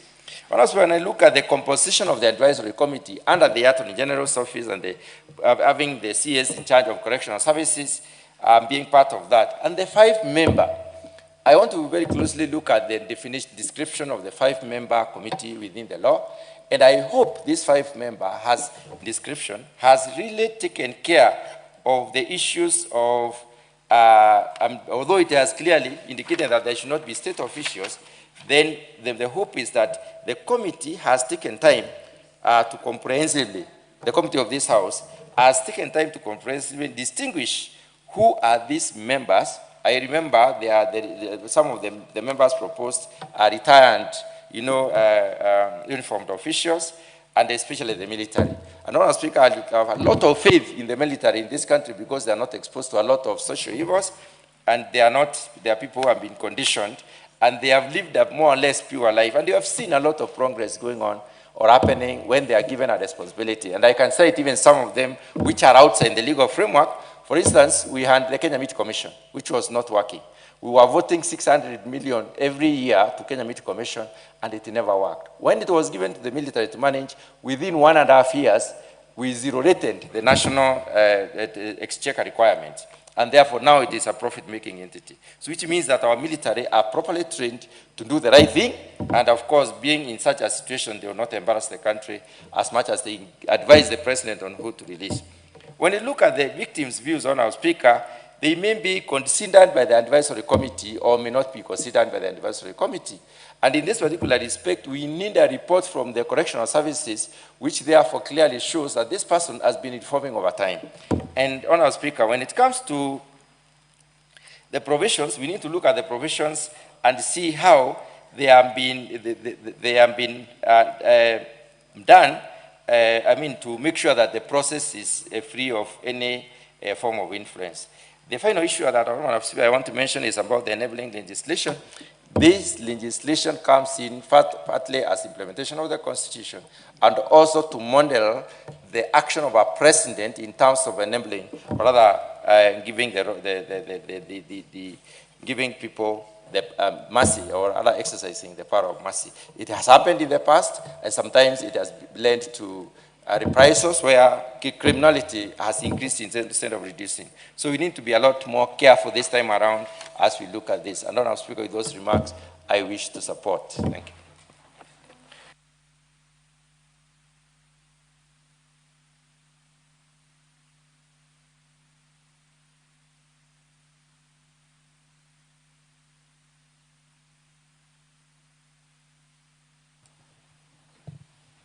The Honorable Kuria Kimani. Thank you, Honorable Speaker. Honorable Speaker, from the onset, I would like to give my voice to this and say I am fully support of the Power of Mercy Amendment Bill of 2025 as sponsored by the leader of Majority Party, the great member for Great People of Kikuyu, the Honorable Kimani Ichung'wah. Honorable Speaker, this particular bill is giving full effect to Article 133 of the Constitution. It is providing a clear and transparent and accountable framework for the exercise of presidential power of mercy. It is going to be free or conditional pardon, postponement of punishment, substitution of a less severe form of punishment, and remission of all or part of the sentence. Honorable Speaker, the existing Power of Mercy Act of 2011, Cap 94, has served us very well. But, Honorable Speaker, it is now outdated. This bill is therefore seeking to modernize the system, strengthen the Power of Mercy Advisory Committee, and, Honorable Speaker, introduce clearer eligibility criteria that embeds victim participation, enhances reintegration and public safety protocols. Honorable Speaker, this particular bill is seeking to provide for the following provisions. One, as I said, it is provide to the effect for provision of Article 133 and especially Article 133(1) of our Constitution, which now gives the conditions for what's called now the power of mercy, where now the advisory committee may grant a free or conditional pardon to a person convicted or of offense. That is Article 133, Section Clause 1A. B, postponing the carrying out of a punishment either for a specific or identified period. C, substituting a less severe form of punishment. Or D, remitting all or part of the punishment, Honorable Speaker. In addition to what the bill is going to do, in addition to Operation Article 133(1) of the Constitution, it is seeking to provide for the composition, appointment, tenure, which is giving a single 5-year part-time period. It's also providing for what the qualifications are going to be, the functions and the powers of the advisory committee. Honorable Speaker, this bill is also establishing clear petition processes, the eligibility thresholds, which, for example, is providing for at least 1/3 of sentence for many determinate sentences, and it's also providing for longer minimums for life or death sentences. And it's also providing for an assessment criteria, that is the age, nature of offense, rehabilitation, post-conviction conduct, victim views, and also, most importantly, issues of public interest. Honorable Speaker, this bill is also providing to introduce structured mechanisms for conditional pardons with supervision, record management, and revocation, where such conditions have been breached. It's also going to strengthen the Secretariat, provide funding for the same Secretariat, provide awareness and reporting obligations, which including, Honorable Speaker, very important for this House, now the oversight of Parliament. Honorable Speaker, this bill is also seeking to promote rehabilitation, to decongest our prisons, to reduce the physical burden of incarceration, and facilitate safe reintegration of reformed offenders. Honorable Speaker, this is not an open door for arbitrary releases. It is now going to be a structured, evidence-based system that balances mercy with justice, public safety, and the rights of victims. Maybe, Honorable Speaker, what are going to be the benefits of this particular bill if this Honorable House passes into law?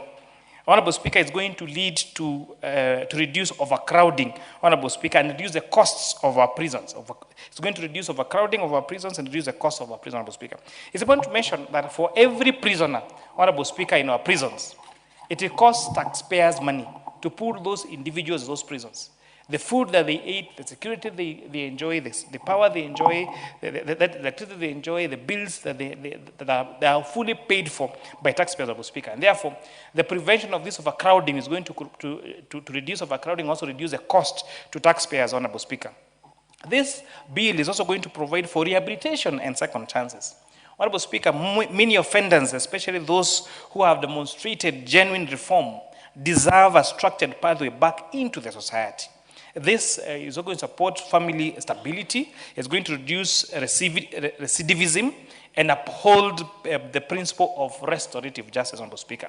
It's also going to lead to transparency and accountability. The bill is now reinforcing the independence of the advisory committee, which is now going to require consideration of victims' views under Article 133(4) of our Constitution, and it's going to introduce better reporting and procedural safeguard, Honorable Speaker. You and I had this discussion earlier on the power of mercy being solely resting with the President. And whereas we expect that the President would act rationally, there could also be a rogue President, Honorable Speaker, who could also take that arbitrary power and release the worst of our criminals from a prison, Honorable Speaker. And therefore, it's now important that now that advisory committee is now being provided for through an act of parliament with now safeguards on the procedure, Honorable Speaker. It's also going to align with the national priorities, which, for example, including the bottom-up transformation agenda, which means that now these prisoners can now contribute to the welfare of our community by contributing to economic growth, Honorable Speaker. If we compare this, Honorable Speaker, for example, to the Chinese model, where the Chinese prisoners are some of the people that we see doing overseas projects, Honorable Speaker, that now lead to earning of income to their respective Honorable Speaker. So it does not pay, Honorable Speaker, to have taxpayers spend money to put energetic men and women in prison, whereas the energetic men in prison could still benefit from the benefits you're giving them, but also contribute positively to the society by using their energy, Honorable Speaker, to build our roads, to build our infrastructure projects, to build all these projects, Honorable Speaker, so that they are also productive to our economy, Honorable Speaker. But I took time to understand, how does this compare to other jurisdictions? How does Kenya compare Kenya's constitutional design in other jurisdictions, Honorable Speaker? And maybe the first example that comes to our head is the United States of America, Honorable Speaker. The US President has a very broad, largely unilateral clemency power that is given to him under Article 2, Section 2 of the US Constitution. The advice comes from the Office of the Pardon Attorney in the Department of State, but the President is not bound by it and can, and most of the time does, act independently or preemptively. And the process is therefore highly discretionary and frequently criticized as being very political. Now, this Kenya's model is now going to be more structured and less susceptible to unilateral discretion, because the Constitution will therefore require the President to act in accordance with the advice that's going to be provided to him by the multi-member advisory committee, which, very important to mention, is including non-state independent actors or members, Honorable Speaker. For the United Kingdom, the royal prerogative of mercy is exercised by the sovereign on the advice of the relevant Secretary of the State, which is usually the State Department for Justice. It is used sparingly, Honorable Speaker, and typically for clear miscarriages of justice or highly exceptional cases. And it's also not a routine tool for rehabilitation of prison management. However, Kenyan system is now going to be broader in purpose and more institutionalized through a dedicated constitutionally mandated advisory committee. Honorable Speaker, for South Africa, the President has power under Section 84(2)(j) of the Constitution of South Africa to pardon, reprieve, or remit. Applications are processed through the Department of Justice and Constitutional Development, which makes recommendations. South Africa, therefore, has used mass remissions to manage overcrowding and has had special processes, including post-TRC, Honorable Speaker. Kenya's approach is therefore, compared to these other jurisdictions, now going to be more formalized and on a constitutional level with an independent multi-member committee, and most importantly, with explicit victim participation requirements. I think it is Honorable Millie Odhiambo who said that the current law, Honorable Speaker, gives more power or more preference to offenders more than it does, Honorable Speaker, to the victims. And therefore, this law emphasizes the need for participation of the victims, not just giving attention to the offenders, Honorable Speaker. For Nigeria, Section 175 of the Nigerian Constitution gives the President power of mercy, exercised after consultation with the Council of State. There is a Presidential Advisory Committee on the prerogative of mercy. But Kenya's model compared to that of South Africa, therefore, is comparatively stronger and independent, because now the advisory committee is much more independent as in Article 133 of our Constitution, Honorable Speaker. When you compare it with other jurisdictions of Uganda, Ghana, and Tanzania, ours will become a much better legislation that's going to ensure that there is a second chance given to offenders, that those offenders are going to be given a chance to contribute back to the economy, and most importantly, there's a constitutional process being followed.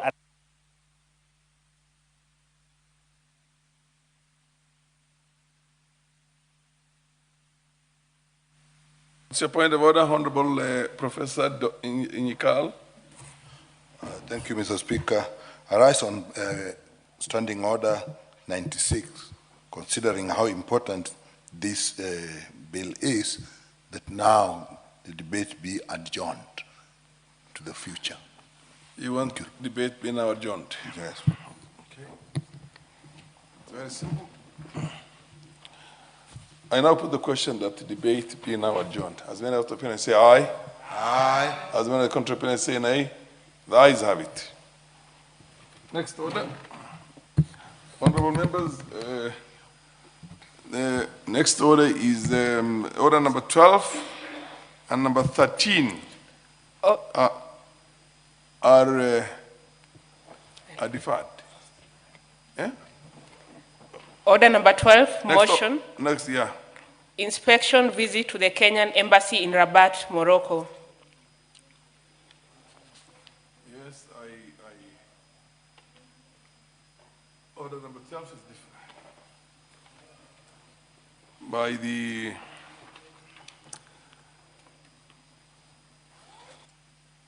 interest of the committee who want to be fully involved in this report, deliberation of this report, I have directed that this order number 12 be deferred to an appropriate date next week and to be brought in as a priority.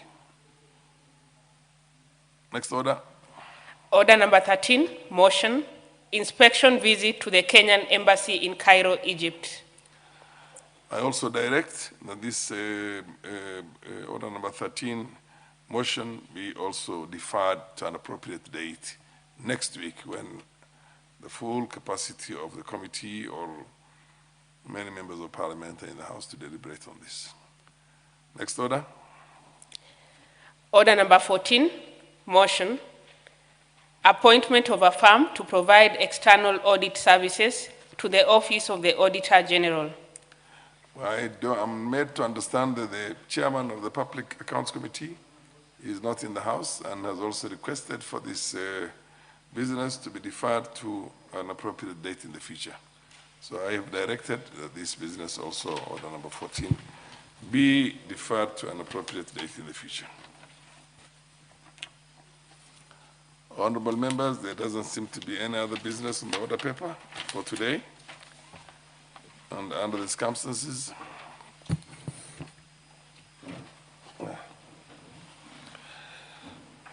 honorable members, the time being 6:32, you may stand. The time being 6:32 p.m., this House stands adjourned until Tuesday, the 25th of August, the year 2026, at 2:30 p.m.